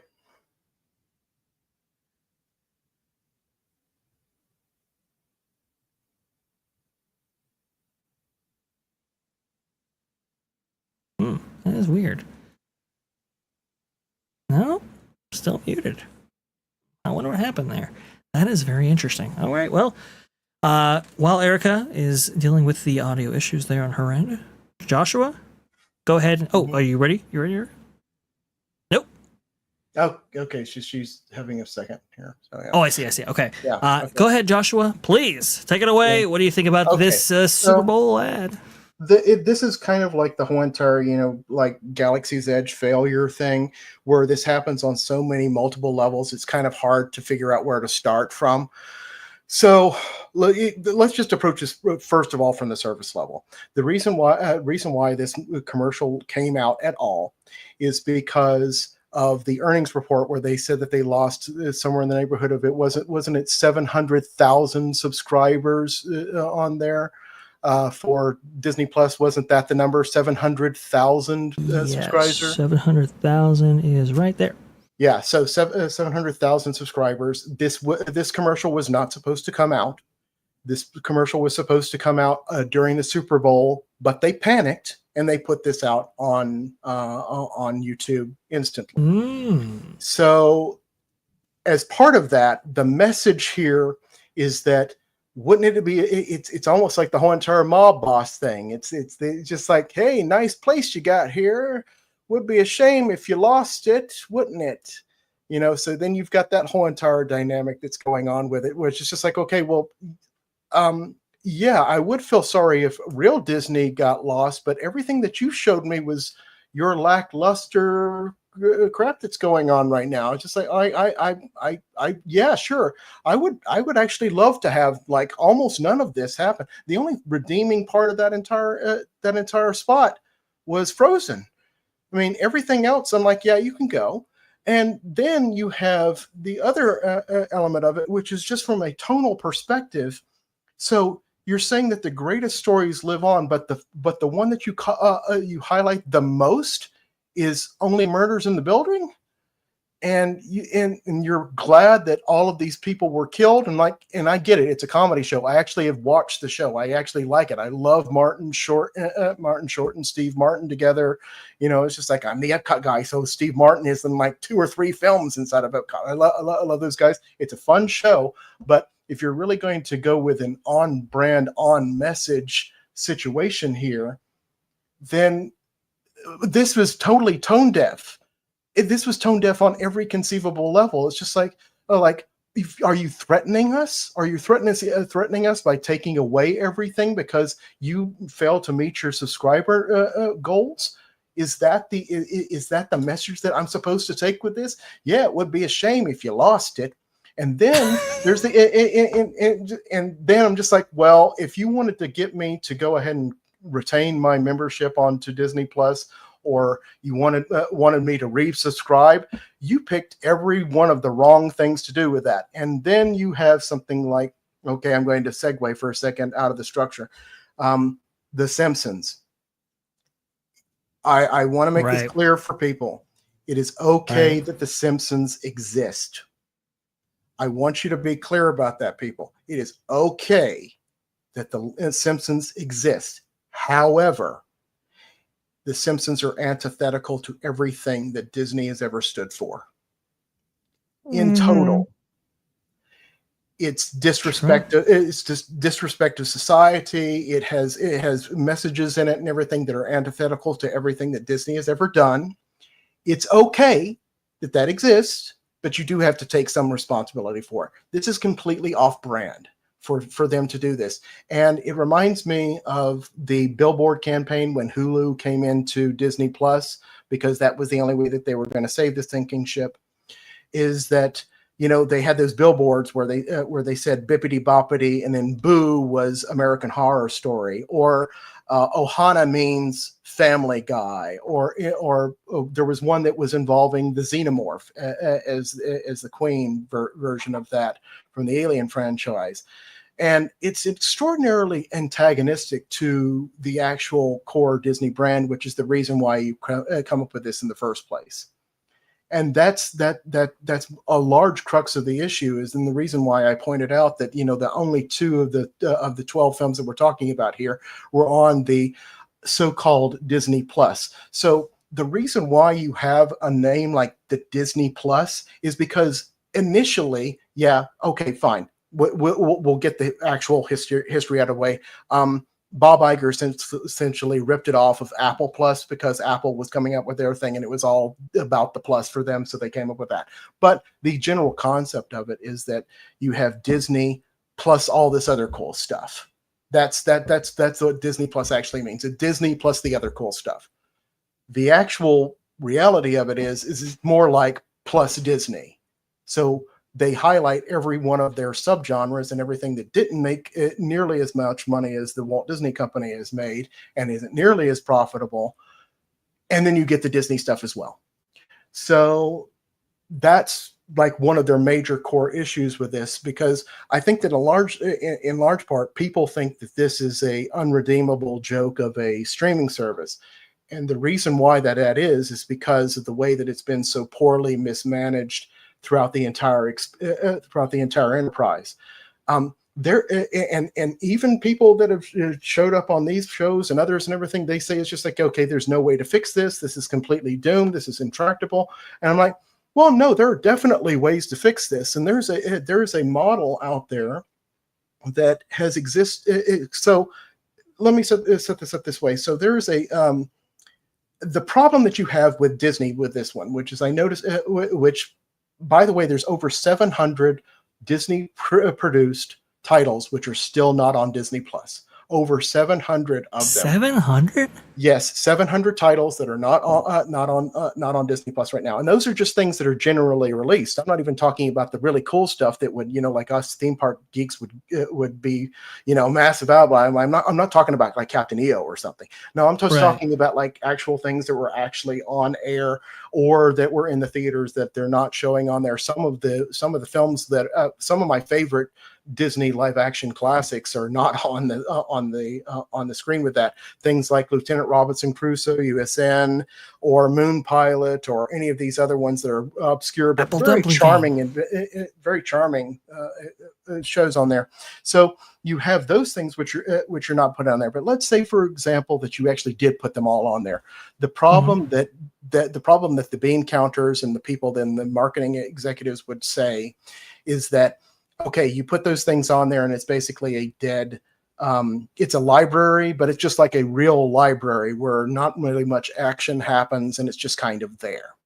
So how would you be able to prove that? Well, first of all, you would want to trickle out all this information. So you would actually want to have, like, for example, putting on every single episode of the Walt Disney Anthology series, which lasted for 30 years. If you did that instead of doing it once a week, which is what they did for that 30-year portion, if you do that one per day, well, that would eliminate a lot of your churn, and then you would have a back catalog of those that would exist basically for the next probably 5 or 6 years, that you would be able to have like a new thing that would come out on the service every single day with it. The other thing about it is okay, fine, everything's out, everything's there. Okay, what are you going to do after the next 5 years, Joshua? Well, there is a prime example of how to deal with a library, a stagnant library that has existed for 31 years, and it's extraordinarily successful and thriving to this day, and actually only gains new people every single day. And that property is Turner Classic Movies. Turner Classic Movies has a set library that they use. It really hasn't grown that much in the past 30 years. And they only do occasional ones on the other, occasional ones from other studios. Like occasionally, like one time they had the Fellowship of the Ring on there, or they do other things that are associated with it. You could do but what they do is every single time they repackage them, they put them in different things. So you can have one that is a theme that you can have with a package that is associated with it, where you broadcast these things live to people. People can enjoy them that way. You can roll out new bonus features for all of these older properties at any particular time. And there's tons of auxiliary material for each one of these films. Even the most obscure ones have some wonderful newsreels and things that are associated with it, that you can do that to keep this catalog alive and thriving. And speaking of TCM directly, I don't know if anybody remembers this. I'm sure some people do, but when they signed the sponsorship agreement for the Great Movie Ride, as part of that, they actually went to as part of that, they actually had nights that were specifically there for Disney classics that were on TCM, and it was Treasures from the Disney Vault or something of that nature. It was Disney Treasures Night, and I was participating in that every single one of those. And it was and you would do that, and you would do it on so everyone would be watching it on TV, but they would also be on Twitter, and they would do the hashtag TCM parties for it. And you would have all these great interactions with people about these classic films that everyone loves, and you could share different things about it. And it was just such an amazingly positive experience. And it also increased the demand for the core brand, which is the whole purpose of the whole thing. So there's a way to fix this, but there's a Bob in the way. Well, even if Bob wasn't, hear me? I don't know if they have the creator. Yes, we can hear you now. We do hear you, Erika. Please. All right. What'd you think? I mean, yeah, there's no Walt. There's no, the whole, what about Walt Disney? What about Snow White? What if Walt had never, not existed, but let's say, what if Oswald never got stolen from him? What if, Disney never got created and he just gave up? What if Snow White, was never created, and there was nothing, and I mean nothing, from Walt's era in any of that. I understand Frozen, and Frozen does touch on that Disney magic, but when it comes to Disney, everybody correlates the name to Walt. And no matter how much Iger tries to drown out Walt in Disney, he's never going to fully succeed in that. He can try, and he can definitely damage it as much as he can. I mean, he's doing it now. But the fact of the matter is, Disney does not exist without Walter. And, if you want to be known for anything in a positive light, then be the guy who kept the torch going with Walt. If you want to be a good CEO for this company and you want to have a good impact, then your reputation really should be on how you preserved Walt's vision and legacy and what you did with that.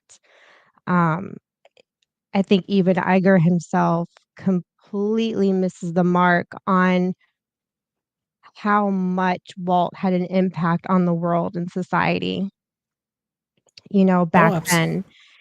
And it's sad you don't see any of that in this commercial. And I had to be honest, when I heard it was for the Super Bowl, my mind went straight to the 80s on, "Oh, you just won the Super Bowl. What are you going to do next?" "I'm going to Right. Disney World." I honestly thought it was going to be that, like a, and yeah, that's how out of touch I am with commercials. And I No. kept thinking, I've got a kept story thinking, about that after you're done, but go ahead. I kept thinking, what if you propose that question to a football player and they said, "I'm going to Epic Universe"?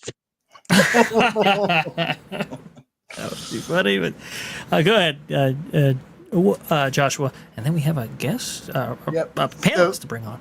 Oh, cool. So here's a funny thing about that. Do you know who created the "I'm going to Disney World" commercials? Oh man, You I would forgot not his believe name. this. No, it's not a he. It's not a he. Don't be sexist. It's not a he. Oh. It's Jane Eisner came up with the idea for that. Really? Yeah, because there was one. I think it was in like 1985. I think it was 1985 or something, where they asked the Super Bowl winner at that time. It's just like, "Hey, what are you going next?" And he's just like, "I'm going to Disney World."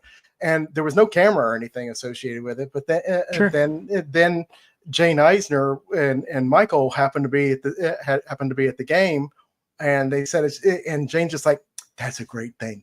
You should create a commercial campaign with that, and then you should do like a parade stuff." And so it was Jane Eisner, his wife, that came up with that marketing campaign. It was awesome.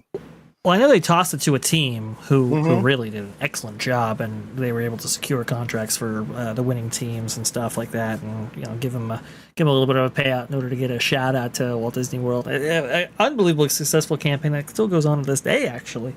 So Erika, I don't think you're wrong in that.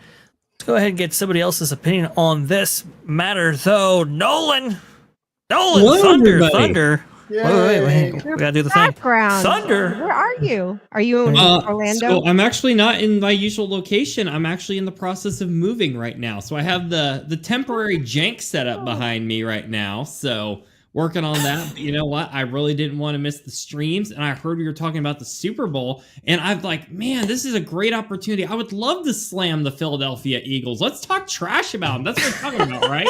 What is there like something else besides the game? It would be the Kansas City Chiefs, good sir, that we'd be talking trash about. What about those refs? What are they doing? Okay, that's a whole other, that's a whole other thing. But Nolan, I kind of wanted to go ahead and get your thought on the Super Bowl ad. I know you can't hear it right now, so if you haven't heard it, you're not missing much. Basically, Josh Gad saying, what if a galaxy far, far away never existed? What if joy never had an emotion? What if the Avengers never assembled? And that's why they're disappearing in the fashion that they are right now, because he's going over all these things. And it's like, well, that would really suck. But then they did do these things. And then, that's the rising music. And, if you want to go ahead and experience these things that did take place, go ahead and subscribe to Disney Plus, Hulu, all that. Anyway. What's your take on an ad that doesn't feature basically practically anything pre-2005 for the Walt Disney Company? From a marketing standpoint, I can understand why they want to go with some of the most recent avenues they've embarked in. I mean, Epic Universe is right around the corner, which is going to be, as the kids say, hip with, all the kids out there. But what I don't get here is correct me if I'm wrong, because I haven't heard the audio for this yet, but it's basically saying, like, it's almost phrasing this in a way like Disney is responsible for all these amazing, amazing adventures. And I look at this and I'm like, no, you acquired Star Wars. That's a remake of The Lion King. Those people are long gone. What's his name? John Lasseter. He ain't a part of that. Bart Simpson. Very true. Like, that isn't even close to being Disney. Because it's one thing when you're like, hey, come to our magic fairy tale land and see all these amazing different franchises you've experienced before. Right? Universal does all the time. And I'm honestly okay with Disney doing that. But what you're showing here is basically a false promise. It's like, you're basically acting like, hey, like, man, it'd really be a shame if Disney wasn't around because we wouldn't have had these IPs. And meanwhile, I'm looking at it, I'm like, well, Star Wars would probably be in a better place without you. You're the one who greenlit some of these like monstrosities we've been seeing on the screen lately. Preach it, Nolan. Preach it. Thank you, good sir. And I just feel like this is just it's a fun enough concept, but like it's used in almost every single one of these is just wrong. I can't say I can speak for, the little documentary shows or the little one-shot things that nobody's seen on Disney Plus. Like this, I have no idea what this is. Murders in the Building. But I don't understand how Disney is responsible for Serena Williams. Please explain to me how they are responsible for this woman. National Geographic documentaries is maybe what they're getting at on that, because they showcase National Geographic on Disney Plus. I mean, obviously this is to promote Disney Plus. Like, I get that. But even like the IPs that they chose, like The Simpsons, don't resonate with kids nowadays. They would have been better off slapping Recess on there. My niece Toy Story. How long removed are we? Sorry to get you off there, Erika, but how far removed are we from the eat my shorts, bro, or eat my shorts, man, or nobody lay a finger on my Butterfinger? What? Yeah. Yeah, honestly, teenagers even gotta know what that is. Yeah. Hi, I just got a call from the 90s. They want their culture back. Well, so this is the interesting thing. I think from a marketing standpoint, it's like, okay, let's go ahead and focus on what's most relevant with the day, at least what we feel is most relevant, right? And let's do a wide variety of all these different things that we have on the platform. So that's showing their width there with things like The Simpsons.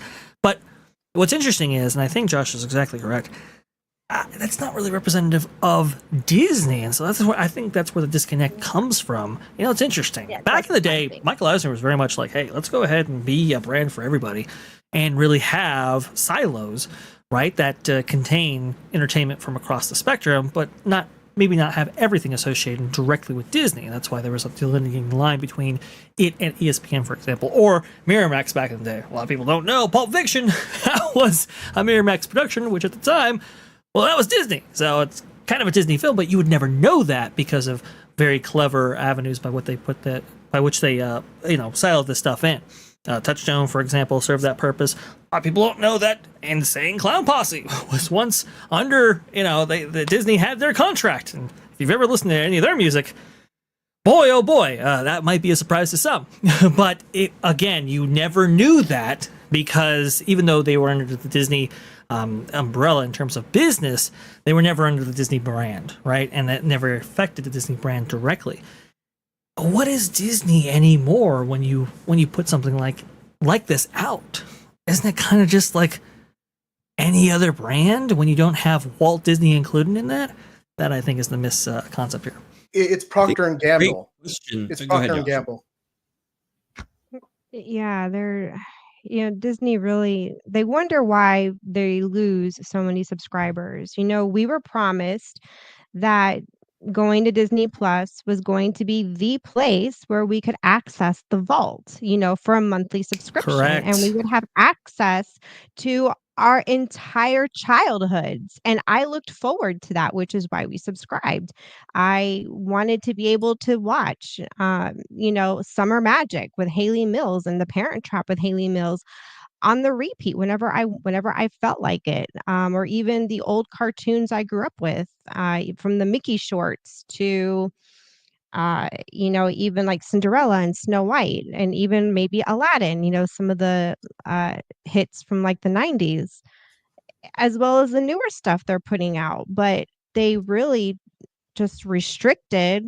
They just cherry picked from the vault, and they just lost everyone. And then instead they're promoting their third-party purchases, which I'm sorry, but when you hear the word and the name Disney, you don't think Fox and their IPs. Your mind immediately goes to Mickey Mouse and the Princess line, and When You Wish Upon a Star, and A Dream Is a Wish Your Heart Makes. That is where psychologically our brains go, and Iger doesn't effing get it. They didn't even have the audacity to put in the cartoon version of Lion King. They had to put in Mufasa, which was an epic fail at the box office, and you don't need to see Princess Jasmine. I mean, like, I'm sorry, but everyone, even girls nowadays, still love Princess Jasmine. Where's Moana in here? If you want to get into a recent IP, where's Disney's Cars? You want to reach the guys, the boys. You had Cars and that was successful, but instead you throw in freaking Star Wars, which I'm sorry has gone into the toilet, and so has Marvel, and it's not Disney. I'm sorry. And Disney doesn't get Disney. And that sounds so asinine. They don't understand Disney. They don't really get or understand what Disney is. And I think that's the most unfortunate thing about the modern Walt Disney Company, or as Joshua Harris has said, the modern Bob Iger Company, because that's basically what it is right now. It's like he said, Procter and Gamble. By the way, I gotta shout out to everybody making memes on this. What if these things didn't happen? Y'all have been doing some amazing work right there in the chat. Yeah. Yeah, look, go ahead and put the thing on the screen that I just shared in the private chat there. This is how. Okay. This is how, like when they first launched Disney Plus, I was so excited. It's just like, this only happened in 2019, by the way. This isn't that short or long ago. It's just like, so it's not like I was like completely young and stupid, but it's just like I took them as their word and everything. So it's just like when Erika's talking about her favorite cartoons and everything, like. There's a theme here because Ludwig von Drake is my favorite Disney character of all time. He's my spirit animal. I just love him so much. Paul Frees. Yeah, Paul Frees and everything. It's just like he was the wonderful educator. He taught me everything that I need to know about psychology, child psychology, aerodynamics. I mean, this guy was the main educator of my life. I love Ludwig von Drake. Very EPCOT character. He should be an EPCOT. If I was there, he would be there. Anyway, so he also taught me about how to who to vote for during the proxy val too. He also taught us how to do that. Oh man, Nolan, that is just not even right. Jesus. God, he was having a genuine moment. I blocked out that, right in there. I ruined all that. Thing. I blocked out that memory from my head. Why did you bring it? Oh no! I totally forgot myself. I'm so now sorry, I've got PTSD Joshua. and everything. Yeah, God, jeez. He's getting the flashbacks, everybody. Oh God, that's so annoying. That infuriated me. I'm like, you're going to use my favorite character to promote your horrible thing. Oh, I'm out. I can't deal with this. But in any case, back to the thing. It's just like, yeah. So this is the kind of thing that we would want to have. And I remember looking on the initial press releases, this is that kind of potential that they were going to do with it. They said that they weren't going to be just using this platform for like vault stuff or anything that was just TV and film. They had like blurbs on there. I remember distinctly that they said, it's just like, oh yeah, well, we're going to use this for other properties. So you'll have books on there. You'll have access to the visual stuff from the archives would be on Disney Plus. You would also have, you would have theme park music that you would be able to stream on this. You would have all kinds of really, really cool things, not just the things that are TV and film. That was the YouTube. Promise of this. That would just be amazing. But now, just like, okay, yeah, so we're getting the third generation of Star Wars thing that has to do with the backstory of the dice on the Millennium Falcon or something. I don't know.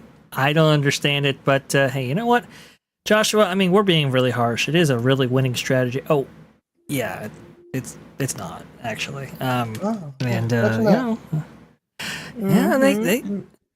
talk about profit. But... positive, yeah. Can I say another thing on the commercial itself for a minute, real quick, if we got a minute? Please. So we'll Super Bowl ads. If anyone, apologies to any viewers we had that might be from, the UK, Japan, Germany, wherever have you. The Super Bowl is kind of, a big deal around here. And usually studios like to, put commercials out that are like for the next big movie of the summer, or maybe this is a big chance to get our product to launch when our backs are against the wall. Like the iconic Apple commercial from the late 80s, early 90s, where it really the 1984 thing. Yeah. Thank you. that spoof is iconic. So some of our most iconic commercials come from Super Bowl ads. Even if you're not into the game, you're going to watch them. So Super Bowl ads are very, very, very, very expensive these days. And a lot of big companies are the ones pushing them.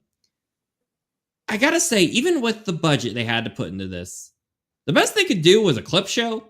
Like, you couldn't have done like a originally filmed. Like, I think the essence of this ad, I feel like what they were trying to go for is, why do people love Disney? Like, imagine what your life would be like if you had a void in your life where there was just no Disney present.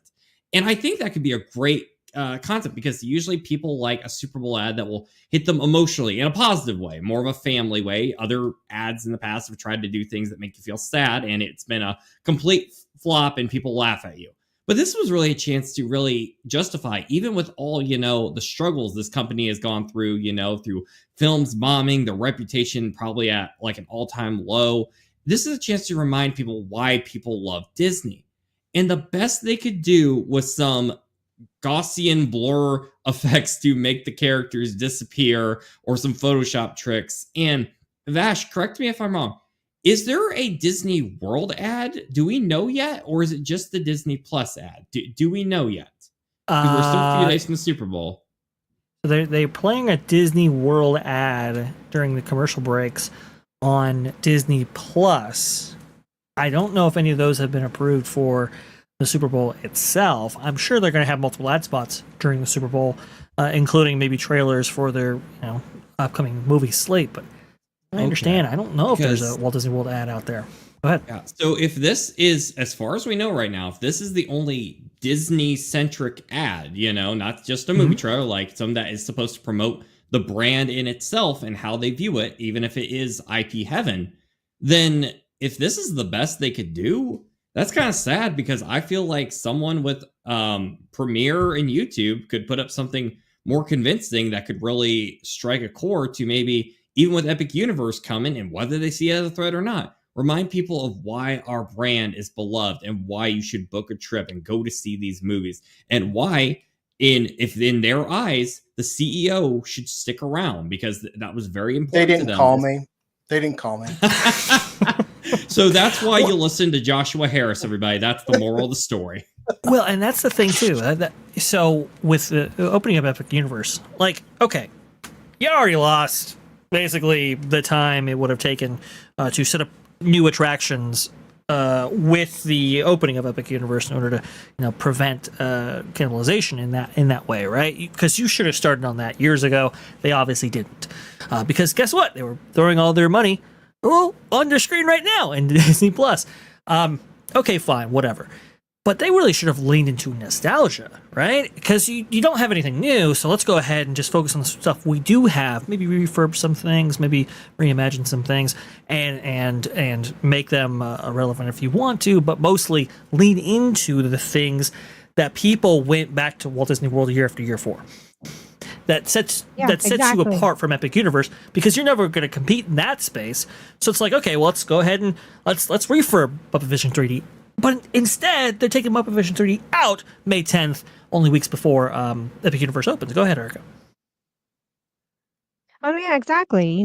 Touch on that nostalgia that Disney is known for. Disney does have something that Universal doesn't, and that is this history, and Walt.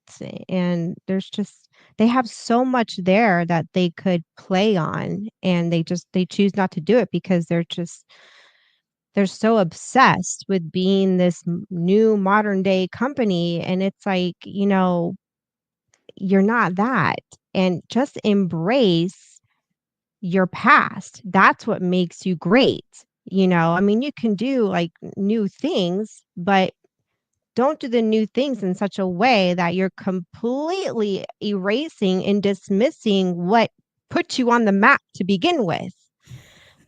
And they've lost their touch and how to balance, the nostalgia with obviously progress. Walt was about progress, maybe not in the sense of changing people's morality, which is crossing lines, but at least in technology and filmmaking and storytelling. and they've completely lost their touch, but they do have something that Universal in that regard that Universal will never have. And like it was said, it was on Pro Show, was it earlier this week or last week, that, you know, when you hear the Disney name, people go for the brand, the name. When you hear the word Universal, you don't really think of Universal in the same way you think of Disney. I Yep. can't put it in the same context that it was put in. Mark from Rasmussen was saying that. Right? Yeah, I think, yeah, that's who it was, who was saying that. And he really brought up a really good point on that. And Disney does have a wonderful empire and library that they can really give Universal a run for their money.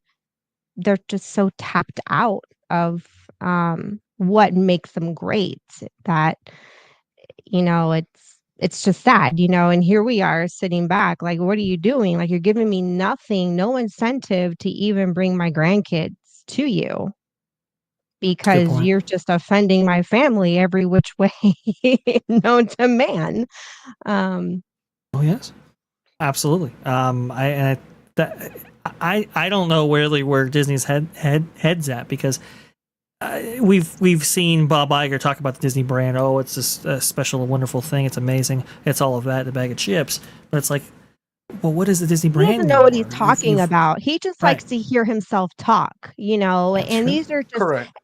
It's just like this weird echo chamber of a word salad that they just keep repeating, but they have absolutely no idea what they're actually talking about. And you know what I would Erika. love to see? I would love to see the parks, like when the parade.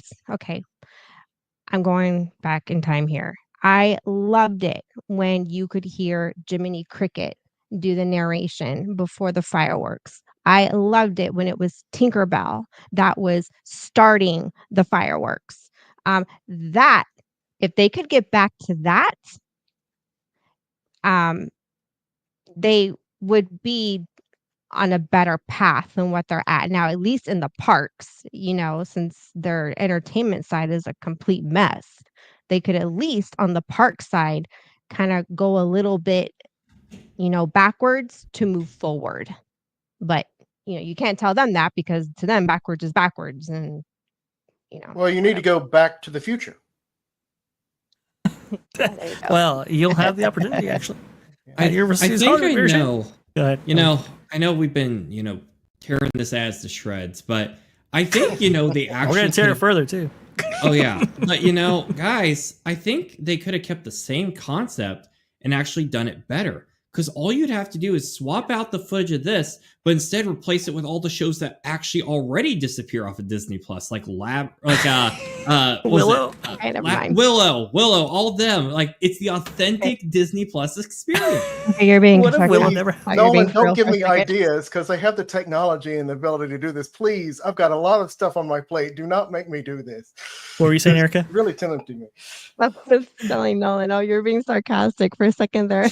You're being for real. Isn't that what Ron said? Isn't that what Ron said? Hey, what if Splash Mountain never went away? What if? Oh yeah, earlier. Right? Yeah, What if Muppet Vision 3D never went away? All the things that we love, and then you know, that's got to be the ad. Somebody has to parody that. Please parody that, because I think it's just a great idea. As Ron beautifully pointed out on the Pro Show. But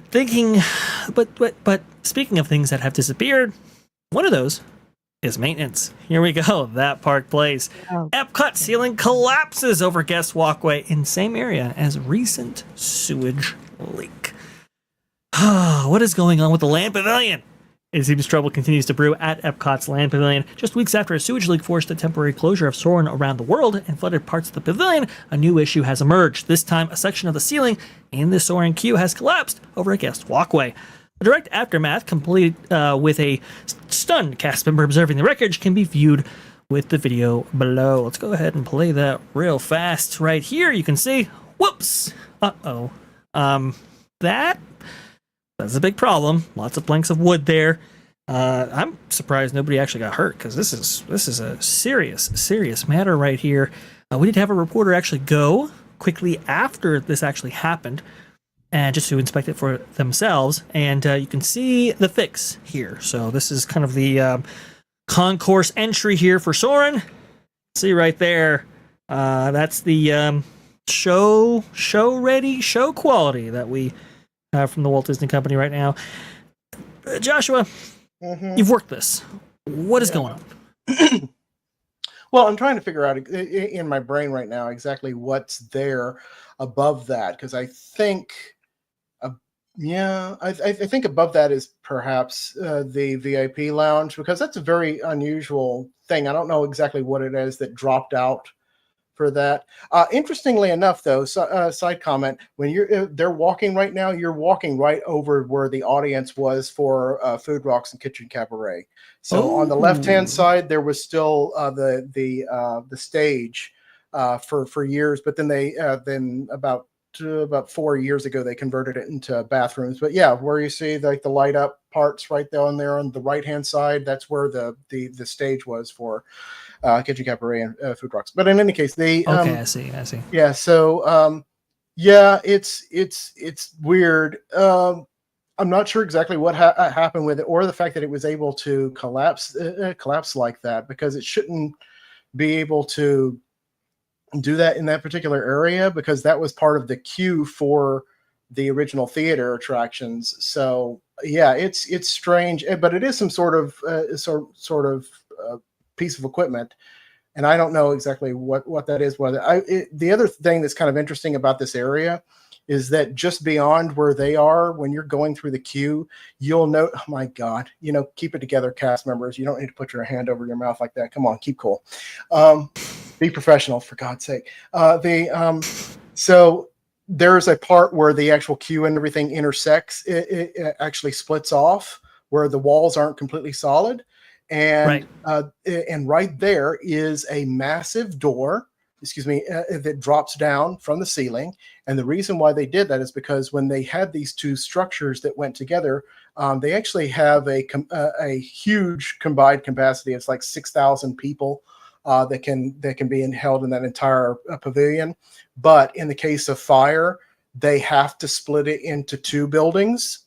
So that door will come straight down, just like it does on like the engineering room in Star Trek. It goes exactly down, and then that becomes legally two buildings. So Soarin' becomes its own building, and the land becomes its own. So if they have to do any kind of evacuations, that's how they do that. That's how they keep them together. But yeah, this is just. It's literal institution rot at this point. It looks like, because they really didn't. I don't know why this one particular one happened, but it's just bad. Can I ask a question about this? Especially, like Joshua, you got a lot of expertise in this. You can't shut down a ride, after, just some stuff happens. Safety needs to always be the top priority. But, sometimes, when you're managing a theme park, not everything's always going to be 100% ideal. Sometimes there might be like a little leak, that has nothing to do with the ride. And it's like, okay, there might be a bucket in the queue. We saw this with Epic Universe recently with that whole story about how the gift shop had like a bucket and it was leaking the roof and it wasn't really impacting anything. This is a whole piece of a ceiling. The last thing you want in your vacation experience is seeing a giant sheet. Like, this isn't just like some random 2x4. Like, this is a huge part of the aesthetic and the ride.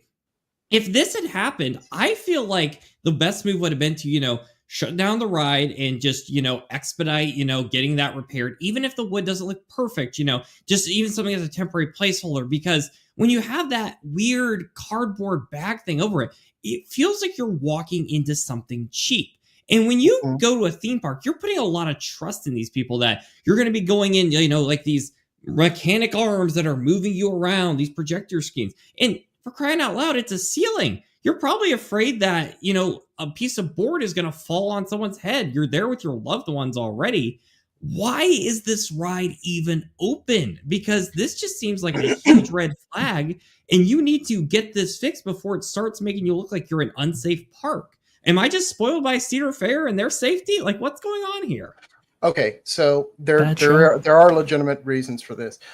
First of all, I would say that if you look at the original footage when it actually collapsed, there's only one part of that is actually impacted. It's because of the way in which the slats are constructed, where they needed to take out that whole entire section. So so that section that they're covering up is probably somewhere in the neighborhood of like a fifth of that size is actually for the hole for it.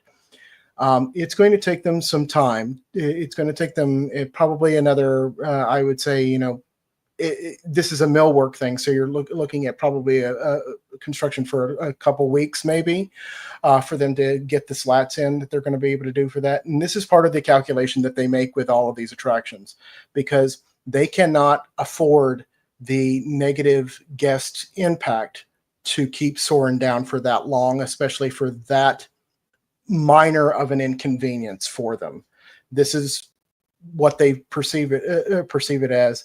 I'm with you in a purist angle with that, but speaking as somebody who worked in theme parks for like 10 plus years, yeah, I can see the point. It's just like it's more important that people get on to Soarin' than they're not being able to view those. Now, could that have been done more artfully? Could they have had like a darker burlap that follows? And maybe they will. It's highly likely that maybe in a couple of days from now, if somebody goes through the queue, they'll have something that's perfectly camouflaged as a piece of tarp that they've actually painted over to look exactly like the wood until they get the wood repaired. So you can do that. You can do that for it as well, but. Yeah, you've got to keep this attraction open, especially Soarin'. Soarin' is one of their most popular attractions. It consumes roughly 95% of the gate, and what that means is when I say the words of the gate, percentage of the gate, it means that, for example, if you go to the studios when I was working at Tower consumed roughly 80% of the gate, which means that of the people who went into the studios, 80% of the people that went into the studios wanted to ride Tower. And that's actually kind of a low bar. 80% is kind of low. They're at like 95% for Soarin'. Anybody that goes, almost everyone that goes inside of Epcot wants to do Soarin'. So they have to keep that one operational. For that time period. So I know that, it's just like we'd love to have it be perfectly done and everything pristine at the same time, but also keep this in mind too. We've had like 15 plus years of the Yeti not working. You want to know why the Yeti doesn't get repaired? Because it's only 5 seconds of the experience. Right. It's 5 seconds of an experience in an e-ticket that's going to operate anyway. And they can't justify taking down that attraction for 5 seconds of an experience. It's because it was actually part of it's a flaw in the design of the attraction, which you can look at as a flaw, but you're supposed to be going by it quick and you're only supposed to see them in quick bursts. And it's supposed to be like this really impressive animatronic for just 5 seconds. And then the whole entire ride's over after that. But it built into that design element of it was also its demise, because if it's only you only see it for 5 seconds, then it's not worth it for them to take it down. And that's one of the reasons why people like myself and others defend Joe Rohde when people would just chide him over and over again, because there is a point in every single attraction or merchandise shop or food venue, whatever it is, where there is a handover, where Imagineering builds it, but then they have a turnover ceremony that happens. Yep. It's a turnover ceremony where they turn it over to operations. They have nothing to do with it. So when people were yelling at Joe Rohde, poor Joe Rohde, for this for years and years and years, why don't you fix the Yeti? Why don't you fix the Yeti? Why don't you fix the Yeti? It ain't his Yeti to fix. It's Walt Disney World's Yeti to fix. That's long gone. And not to mention, you make a great point there, Joshua, about how with the also, I want to bring a note here with the Yeti. If you're a casual theme park goer, odds are you're not even going to know that thing was supposed to move in the first place. It makes its point. It's there. It's like people are used to seeing static images, even at a Disney's park. People are used to statues. It happens. But I do got to say, though, if I could say one thing on what you're saying there, because it does honestly scare me a little bit that the bigger concern is having the ride shut down for a few weeks than it is what the rep of the ride's going to be with it open like that, where all the guests are, already going under the area where it initially fell.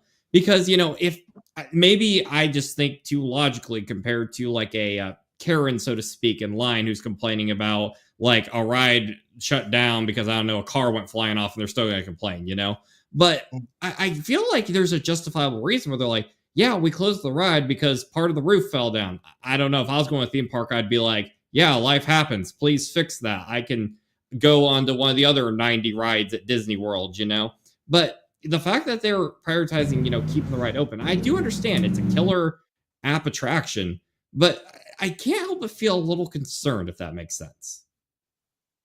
Well, I do apologize, guys. I got some guys outside. I do agree with you, Nolan. I am a little bit concerned. Joshua, sorry. Go ahead. Yeah. So I think that we don't know right now what the actual situation was. I can tell you that there are safety protocols in place. They would not put you in any sort of danger with that. When they put up the tarp for that, that means that the work that they needed to do is cosmetic. It's not structural. So that means that the roof is not going to fall in on anyone. If they did, then they would have put down reinforcements inside the queue, but they would have still kept it running, because there ain't that many attractions in Epcot. There's not that many attractions in any of the parks that can actually go down for any significant amount of time. So that's the reason why they would keep that open. I mean, at Epcot, there's literally like more than 2 handfuls of attractions, and that's it. And yeah, I'm including things like the Grand Fiesta Tour in that equation. So like all the attractions there's not that much to do there, and especially now with that they don't even have Test Track. So it's just like, so this because right now you have, I can almost just list them off right now. So you've got Spaceship Earth, Finding Nemo, everything in the land, which is the boat ride Soarin', the Imagination ride. No funny comments. I'm just counting people. And then you have American Adventure, two of the World Showcase films. It's basically, they have like 10 attractions in that whole entire park now. It's pitiful, but it's true. So that's all that they got. They can't afford to lose one right now. So yeah, just wait until the planks are done, and they'll get it done with it. But you're not in any harm's way for that. Well, very well I got some said. good. I kind of understand. Oh, sorry, Vash. I was just gonna say it makes it even more insane that they keep replacing rides, because when stuff like this happens, especially with attractions as popular as this, you wish that they wouldn't replace, because where else is the crowd going to go when, especially if there's like a serious time where they actually do need to shut it down. But Vash, go ahead. Sorry to interrupt. Oh, no, you're fine. I wanted to make sure that we got all comments on, because, well, I've got some good news on the maintenance front for Disney. I know! Everybody's shocked. Everybody's like, what? What are you talking about, good news? Yes, actually, very good news. In fact, the best news I've heard from Disney in a long, long time. You know what that about is? your stepping down? Could possibly be. Yes. Well, it's not that good. Okay, well, let's not go crazy here, Nolan. But very good news indeed. Here you go, right here. Does anybody remember this attraction? That being Rise of the Resistance. Ooh, anybody ridden that before? Yes, I think I know where you're going with this. This section right here, They where you finally have. fixed them. That's right. You can see right here the cannons. This is before, right? So the cannons have been static ever since its opening debut back at what? December 2019 for Walt Disney World, and then January 2020 for Disneyland. I think that's kind of how it went right there. You can see they've been static ever since open. And it's really frustrating, because anybody who does remember what happened here, this was the coolest effect ever. Very, very cool. Very, very awesome. Good stuff for sure. But now we finally, after all this time, after 5 years, the cannons are finally moving again. Years.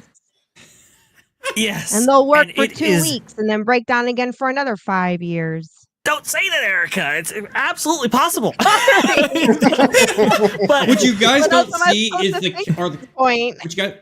What you guys don't see are the cast members hiding behind those cans right now, pushing forward, pushing back in unison. Oh, yes. God. I've got a serious story about that. That actually did happen in an attraction once. Not that one, but yeah. So it's Spaceship Earth. When you go to the top, of Spaceship Earth for the first 2 or 3 weeks that they were operating it in '82, they had, and you know how they say your vehicle is rotating backwards for your return to Earth. Well, they couldn't get the motor systems to work properly, so they had a guy that was dressed all in black that they stationed there for the entire day that just kept on just slightly pushing the time machines to make their full rotation for several days. And so that you couldn't actually see it. So that is true. It's just like, yeah. I wonder though, because we are talking about Star Wars and people do get very particular about Star Wars, are moving cannons actually canon? Yeah. Okay. That's a very good point, actually. This is like the last Jedi thought process of cannons as they work in the Star Wars galaxy. They shouldn't be doing this, to be fair. Like, this is not a thing. And well, the whole actually, lobbing of lasers, that's not a thing either. Yeah. They do that in Star Wars. I know, they're technically right, but space. Why is there sound in space? Look, but it is. I will say this is a very cool effect. This is probably one of the coolest effects that they have ever done. The most really. complicated, the most dangerous one, and it is one of the most complicated ones inside of the entire attraction, because basically what they are is even though you're not completely there, they're looked at as what could be described as, or at least it was like this when I worked at another one. They're almost basically like a show action door. So every single time that they go up, they are cutting off the flow of the ride path, and they have to communicate perfectly in sync with the ride vehicles the entire time. That's the reason why this was a software issue. This wasn't a hardware issue, and they couldn't get them to sync up properly when they were first operational. So most of your downtime when this ride originally opened was from this one effect, which is why they disabled it for so long. Yeah. And it requires a tremendous amount of power and tremendous amount of processing power in order to make this effect work. I think look, I dog Disney a lot, especially on maintenance. Okay, maintenance I have issues with, but to get this effect going, this is actually pretty awesome. And for whatever reason, it's only at Disneyland. They're probably still waiting on parts at Walt Disney World, because if you remember from one of our previous conversations that they ship everything snail mail for 4 to 6 weeks. Yep. So they're probably just waiting on that right now. So it'll be coming from China, like the Temu stuff, you know. Temu parts. I got what is it? Scott Gooston actually tweeted it out, and I thought I had that loaded up. I actually don't. But he was saying that the Disneyland team, yes, the teams have been working for a long time to restore the effect, and it has been restored as of this morning. Disneyland officials have confirmed. So at Disneyland right now, Walt Disney World is likely going to get it. I hope they get it, but Disneyland maintenance, folks, that is very, very cool to have an effect like this actually brought back to working order, especially at the original park in Disneyland. Very, very cool. I do have to give them this. But when you take one step forward with Disney, you end up taking a couple steps back. And unfortunately, that's kind of what has happened here. Let's see if I can go ahead and get this one on screen. First off, I want to go ahead and give a shout out to Eddie Soto, who actually did comment on the story. It stuns me that maintenance is so lax that fixing core show elements becomes newsworthy, almost marketable.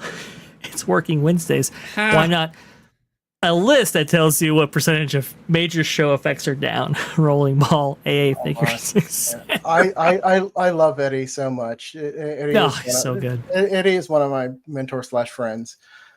He's truly a remarkable man, and I love him, so keep this in mind. Eddie has not worked for the company since 2001. Yeah. So he is and really, you're talking about maintenance here. I mean, he was on the Imagineering side. So yeah, right. I'm like, just like, welcome to the party, pal. So it's just saying, yeah, this is the state of things here. This is the reason why, like whenever I would have my private conversations with him or with other ones that I won't name drop right now, I'm just like, yeah, it's just like, what do you mean something's going on? I'm like, oh yeah, it's this or that, but I'm in the presence of greatness and an Imagineer, so I'm like, I'm not going to bring you down right now, so we're just going to move on the conversation to something else nice. So you don't need to know this. So it's probably a good idea. Yeah. One step forward, 2,000 steps back in this case, because on the same day that the cannons came back and it was awesome and it was so cool, the trams apparently broke down, didn't work, whatever.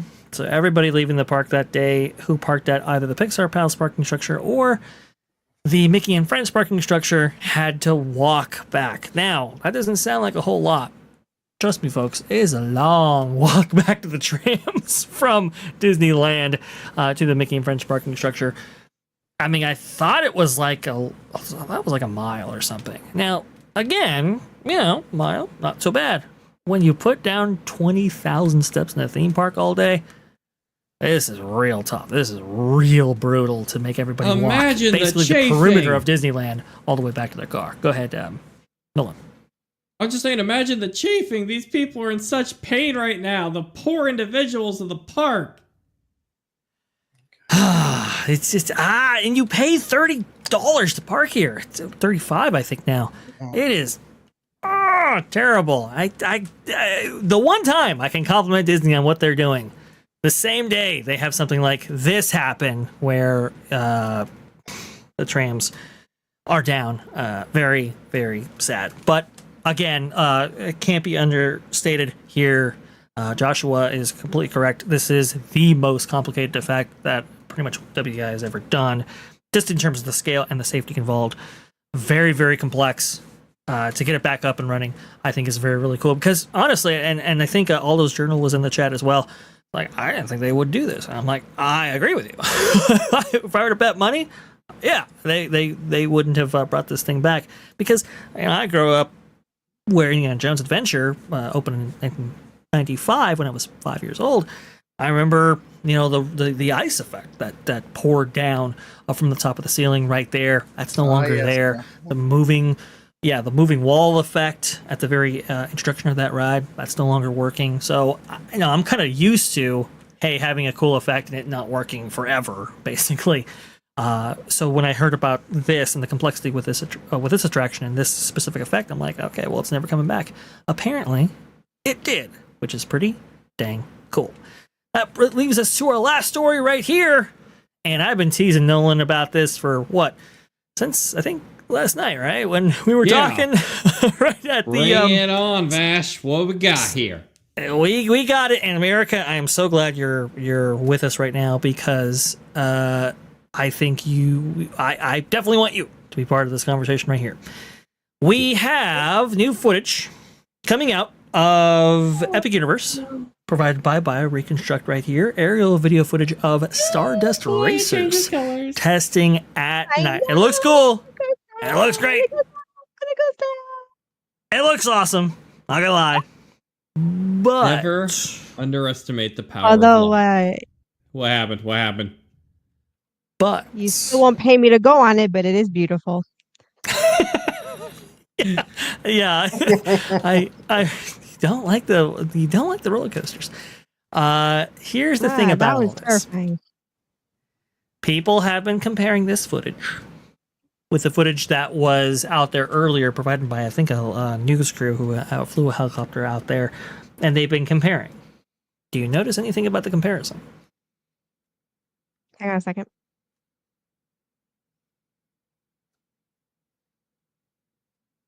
Well, there's a major show issue with it being in the daytime or in the night, but that's probably not what you're thinking of. No. Did it already? Is it going backwards? Is it going? No, it's not going backwards, is it? Is there a speed difference? There is a speed difference. They have reduced the speed noticing. of Stardust Racers. Now, well, they do that all the time. They okay, I'm sorry. Hold on a second. Rewind. you can do that on a roller coaster. You can Absolutely. slow it down. Yes. Yeah. Yeah, so you either, it depends on where your acceleration is actually coming from. So if it's like, let's say you have like a lift hill and you have the hill and it drops you down and now you're completely gravity fed, they can add trim brakes and so forth to the actual places on the track in order to slow you down that way. What they did here was, because it's a launched coaster, they reduced the speed of the launch. At least that's what it seems like. Now this comes in the wake. Let me go ahead and see if I can get this up right here. Alicia Stella was talking about this on her podcast on Theme Park Stop right here. You can see they've been working on the track here a little bit.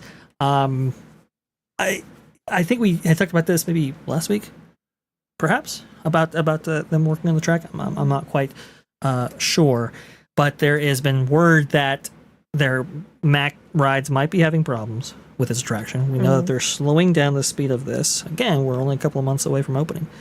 And we know that, like Voltron, for example, one of the latest Mack rides to even open, I think it's in Europa, that has been having like issues with roughness. Erika, what's going on with Mack rides? What is happening? What is happening to our amazing coaster manufacturer? Okay, so first of all, I wouldn't say they're an amazing coaster manufacturer. They're new. They're new. That's a fair They're point. new on scene, because what they're really known for are their dark rides more than anything. And that's basically what showcased at Europa Park, which was the whole premise of them building Europa Park, was to showcase their attractions to clients, to attract clients, so they would get those contracts and build those attractions for other theme parks. The roller coaster thing has been new for them. So when you compare them to Intamin, yeah, you could say Intamin's probably a better coaster. They've been around longer and their coasters are smoother, but Mack is trying to put their name out there. They're trying, and I give them kudos for you have to take risks when you're in business like that. I mean, and aside from dark rides, I really don't see a lot of theme parks ordering dark rides. They're getting into the more family coasters for family attractions, and they really are dark rides anymore, which that's another conversation, because I'm got mixed opinions about that. But I have been rooting for this coaster for the company since I found out it was a Mack coaster, because just look at this thing. It is massive. I have never seen a roller coaster this big. And just the way it just goes, the steepness of it, how do I put it? The way it just goes up and down. I mean, usually in some coasters, you're lucky to get one, really good up, down, loop like that. But this one has multiple, which is what makes me cringe, because I can't handle that kind of motion. But to simulate riding a shooting star, I think they've nailed it, but it sounds like they need to tweak I don't know what it would take for them to really get this coaster to be smooth. And what's interesting is that Blue Fire, which is the sister coaster to this at Europa Park, gets such great ratings. And I mean, Raph and Christian have been on it, and they swear it was one of those smoothest coasters they had ever been on. So I am a little surprised, because I assumed with Blue Fire being such a success that this one should be easy peasy for them. But in terms of size scale, oh my God, it's like 5 times the size of Blue Fire. And I'm not even joking. That is how big this thing is. And to defend your statement there, Steelman, your argument, yes, Mack Rides has been around for a while, but the thing about Mack Rides is they've really only done family coasters or small coasters. Yeah.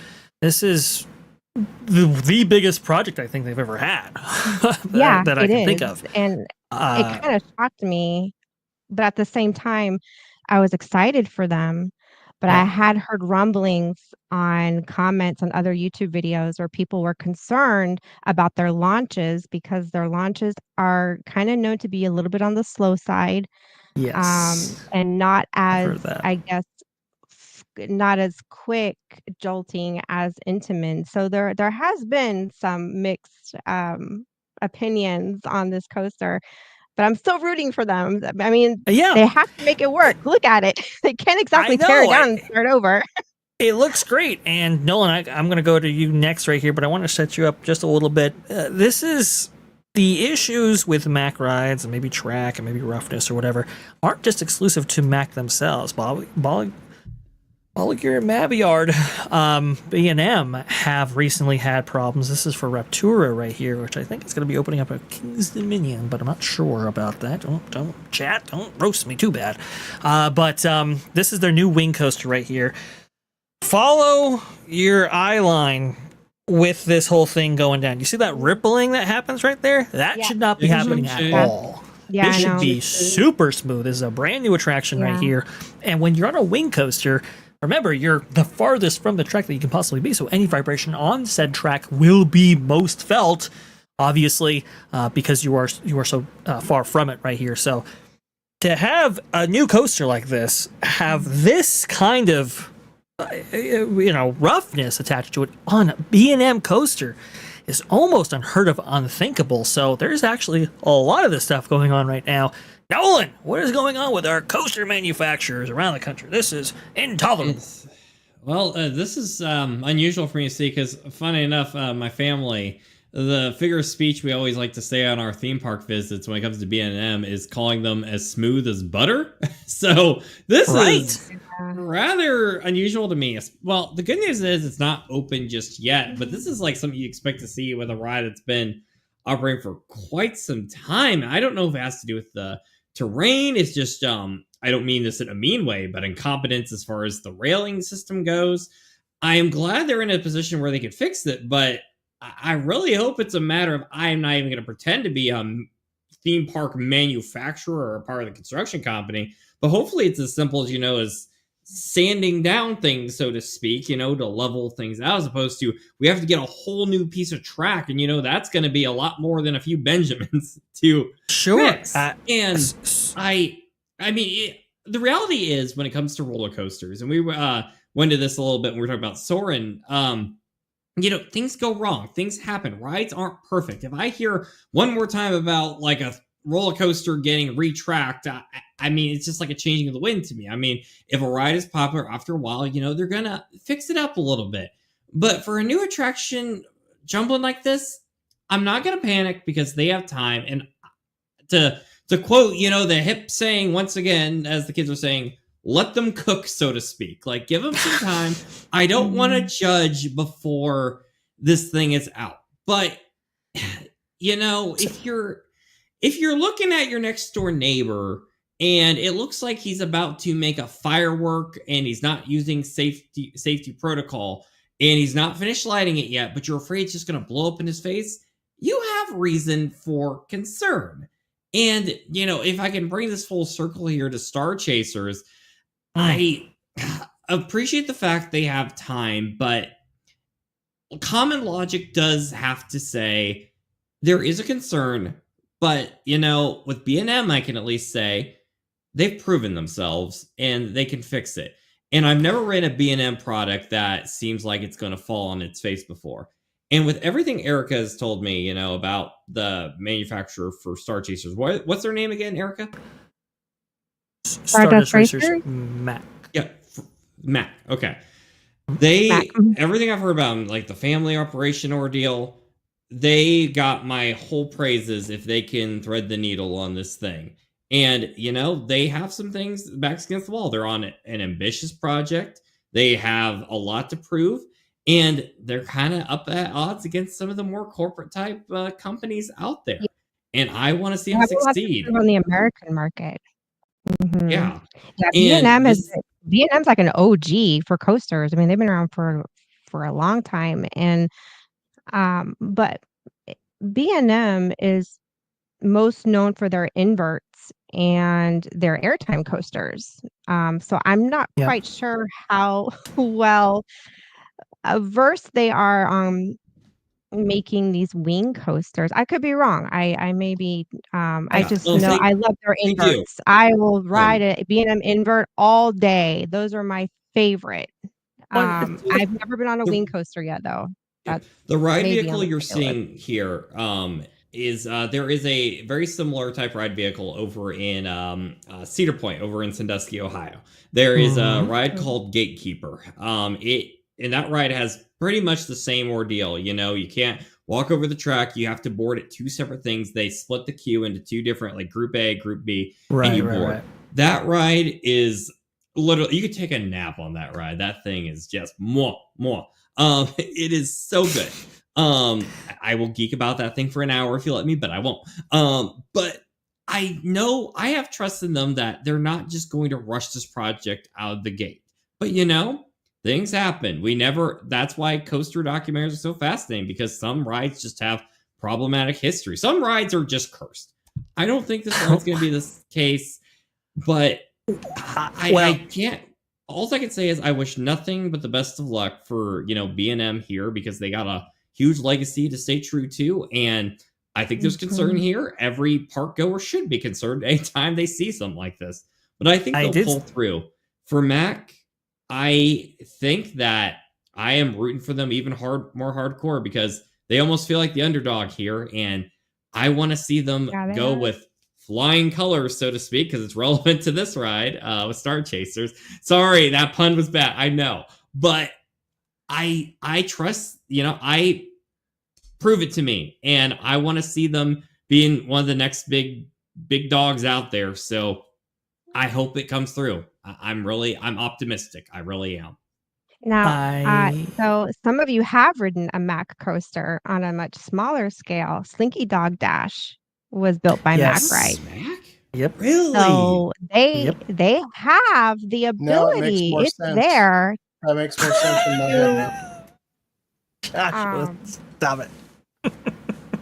I'll get to it later. That wasn't necessarily a bad comment at that point. Okay, all right. I thought it was smooth. Well, go ahead, Erika, please. But it's a smaller coaster, so. But I mean, anytime I've ridden it, it's been very smooth. It's been fun. Yes. And actually, I thought it was an Intamin because it felt just like an Intamin. But the only Intamin I've been on is Cheetah Hunt at Busch Gardens, and that's a very smooth coaster. It's fun. And too. that's probably the only launch coaster you'll find. This is Blue Fire, the roller coaster That's that at Europa Erika was. Park. That's Blue Fire. Yep. This looks so cool. Yep. This by Theme Park Review, the footage right here, this POV. Well, okay. So I think I know a little bit about what might be happening and it might be affecting both manufacturers. I'm not sure. I'm not super confident about this yet, but I'm just going to relay to you what I kind of know and what I've been hearing. And because I did a little bit of investigatory work here, from what the coaster community understands, the provider of steel track for B&M has recently reduced the tolerances on said track that they have delivered to the company. Why they do this? Because it's really expensive to produce track at the high tolerances that are requested by B&M. And B&M has been asked by theme parks to reduce the cost of their installations. Because, I mean, look at the amusement community outside of Disney and Universal.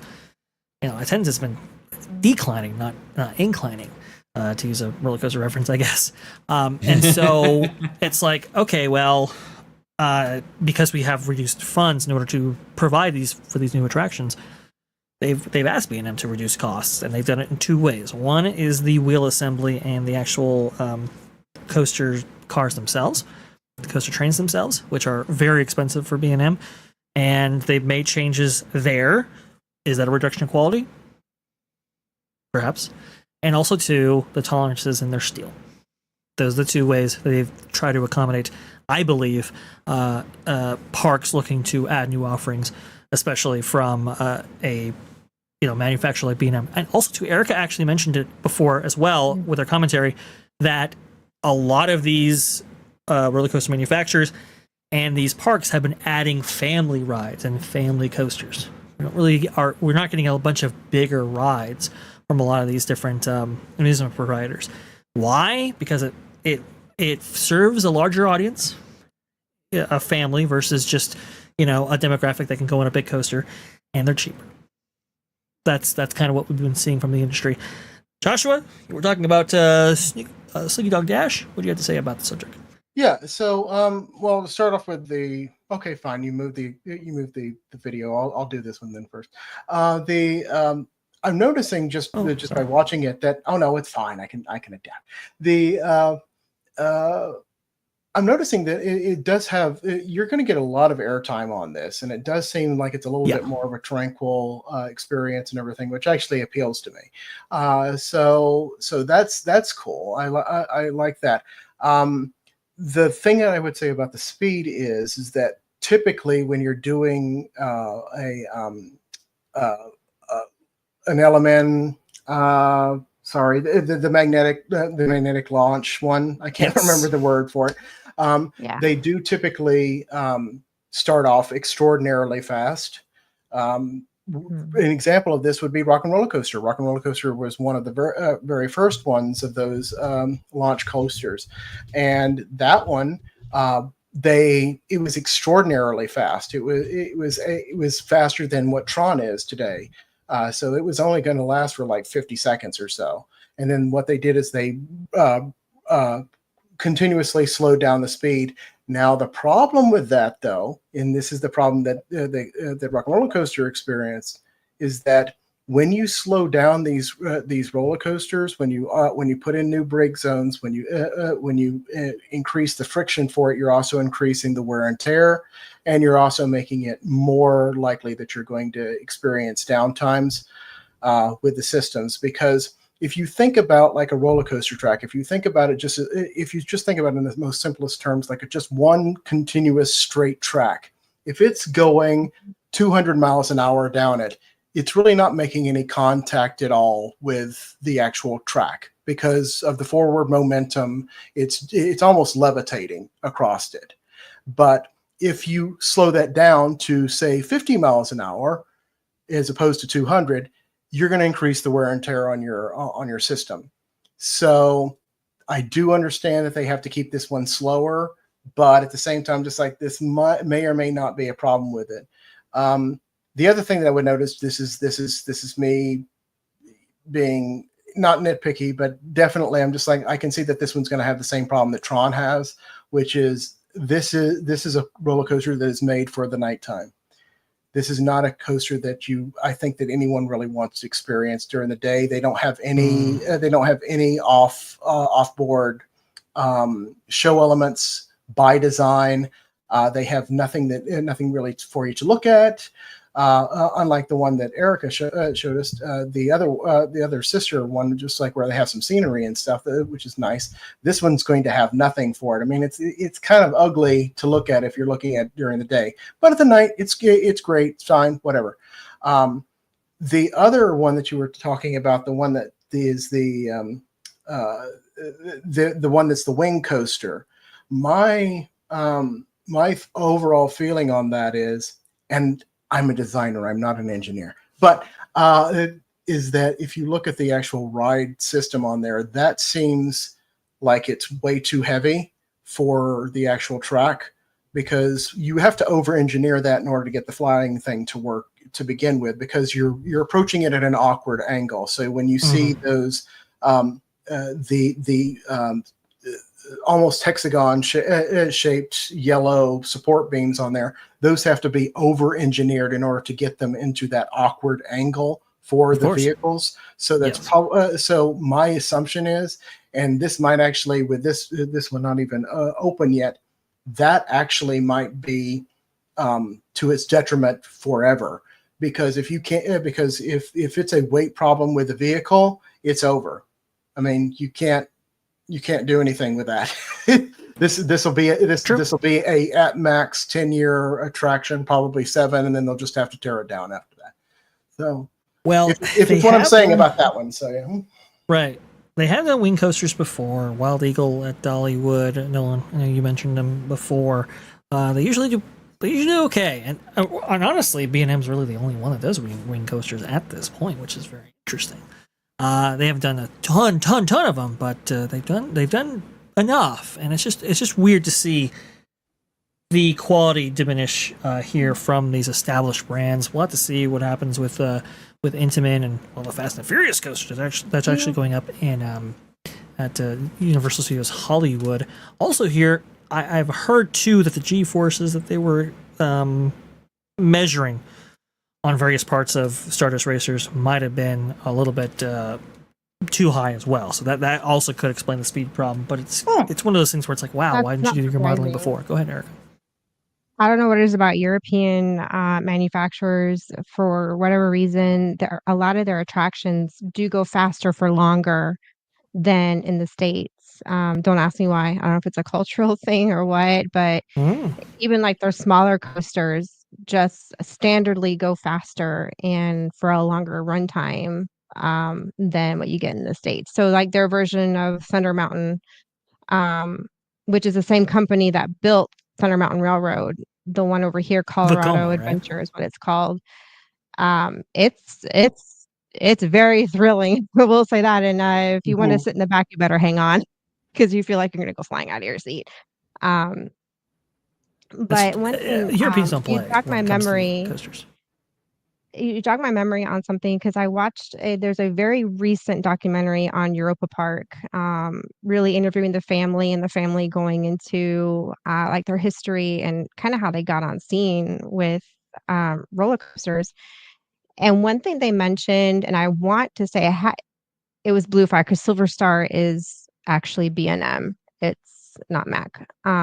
So with Blue Fire, when you get on the attraction, the train, the attraction calibrates itself to the weight of the people that are, and it does that every time it loads and unloads people. So it has, I guess, the right weight. So when it launches, you get, I guess, the full effect of the coaster every time you go on it. I found that just interesting because I don't know anything about engineering coasters. I find it all fascinating. But I didn't know you could do that. And I don't know if Stardust Racers does that. I mean, if it's to be anything like Blue Fire, but I don't know. I don't know if that adds or takes away at all from what they're experiencing. And I will say, in defense of Epic Universal, the coaster in general, I agree. It's definitely a ride.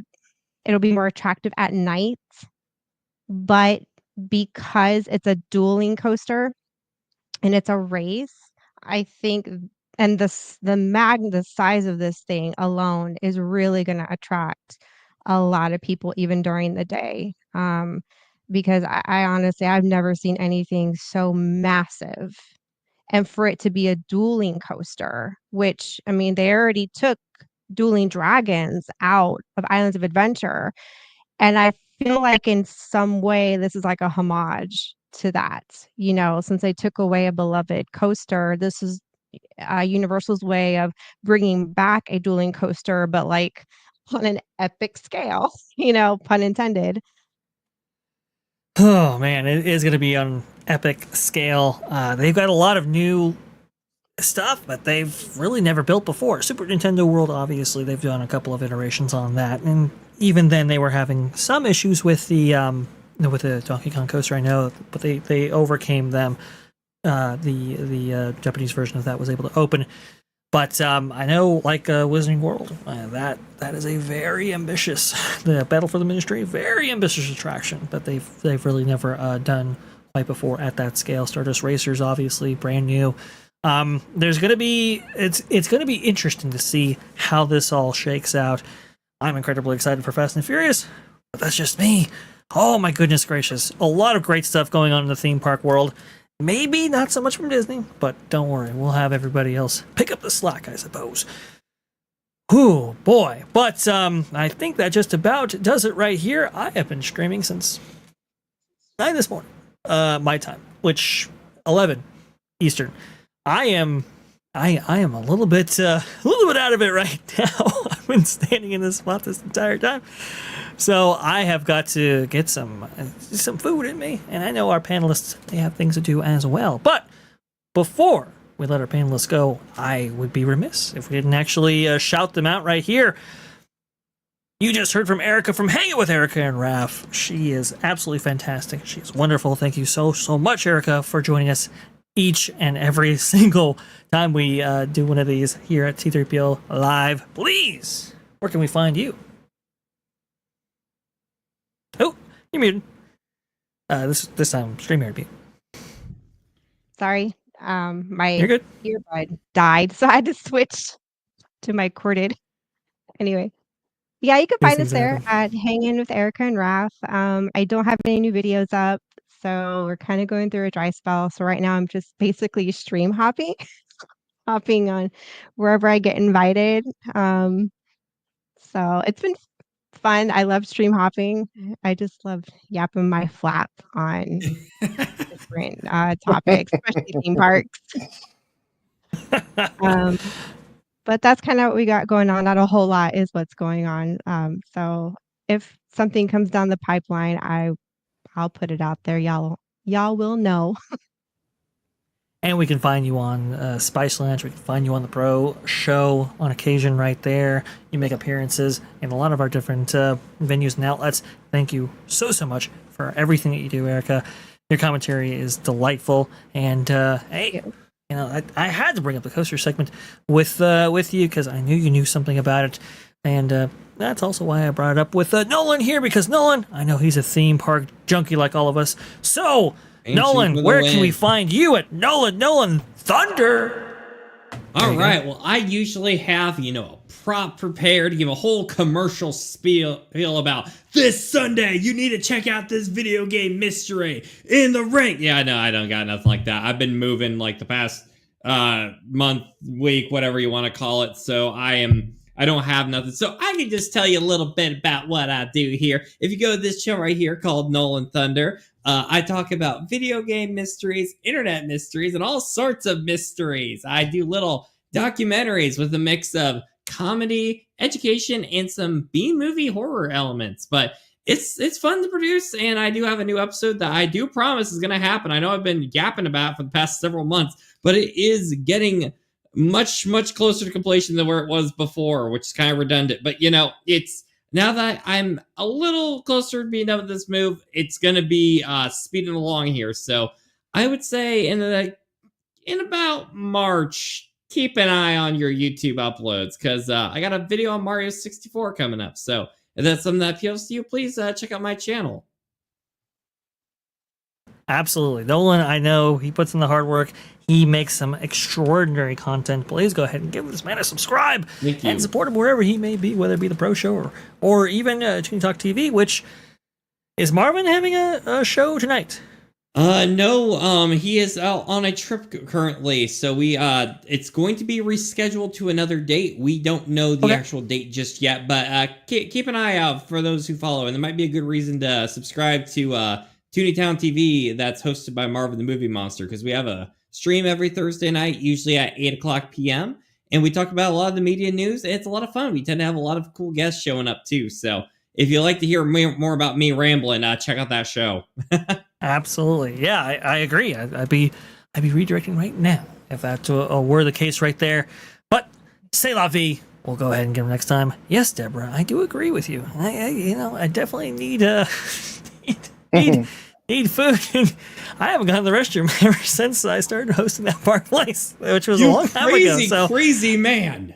Hey, we do it for the audience, though. No, what kind of saltine crackers are you eating right now to keep the lack of hydration? Right? This man, please. I can you still haven't gotten a chair. He's standing the whole time too, aren't you? Standing the whole time.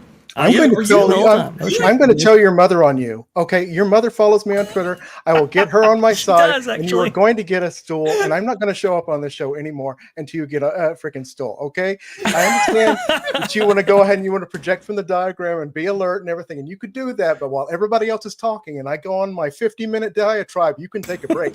Okay. Yeah, right. That's maybe a fair point right there. Speaking of Joshua's amazing diatribes, we love them here at T3PO. Where can the people find you at E82? Yes, so I create the Disney content that you actually want to consume, and unlike Josh Gad, I don't suck.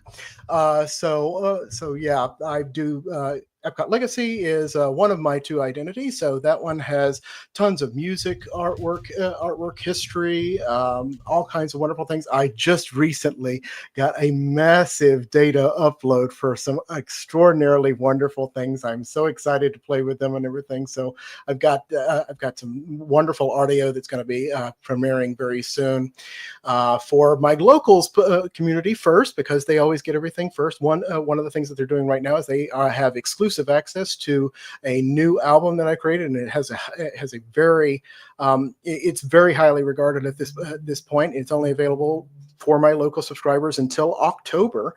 That one is epcotlegacy.locals.com. And then there is my actual myself, which is JLH Omni. You can find me on Twitter, as well as my website, jlhomnimedia.com, where I also have tons of really fun stuff for everyone to enjoy. So. And Joshua does an amazing job with everything that he restores, brings to life. I mean, you do photo restoration, you do audio restoration, you do archiving, commentary. Very well rounded. Go ahead and support this man. He is doing yeoman's work over there, Walt's work over there, keeping the magic alive. Well, that just about concludes our show, everybody. Thank you so much for sticking with us. Hey, some of you, I'm recognizing some names in the chat right there. You've been following our entire days worth of coverage here at That Park Place Network, starting with That Park Place. So thank you so much for joining us for the long haul in all of our coverage, whether it be entertainment, news, politics, everything else. Very much appreciate everything. And I think I hear the music coming in here. Yes, it works. Thank you. If you haven't yet subscribed, please go ahead and subscribe to the channel. We've got new Hollywood Backlot with Lou and you coming out every single Sunday at 2 p.m. Eastern right there. Also, too, I know, everybody. I got it. I get it. Genre Guys is coming. I swear, I've been having some network issues regarding my old assets, so I'm going to bring those up again. It's a whole big story. Anyway, thank you so much. Like this video, share this video out. It helps us tremendously against the YouTube algorithm. And thank you all for joining us for all the news. That should be fun. Thanks, guys.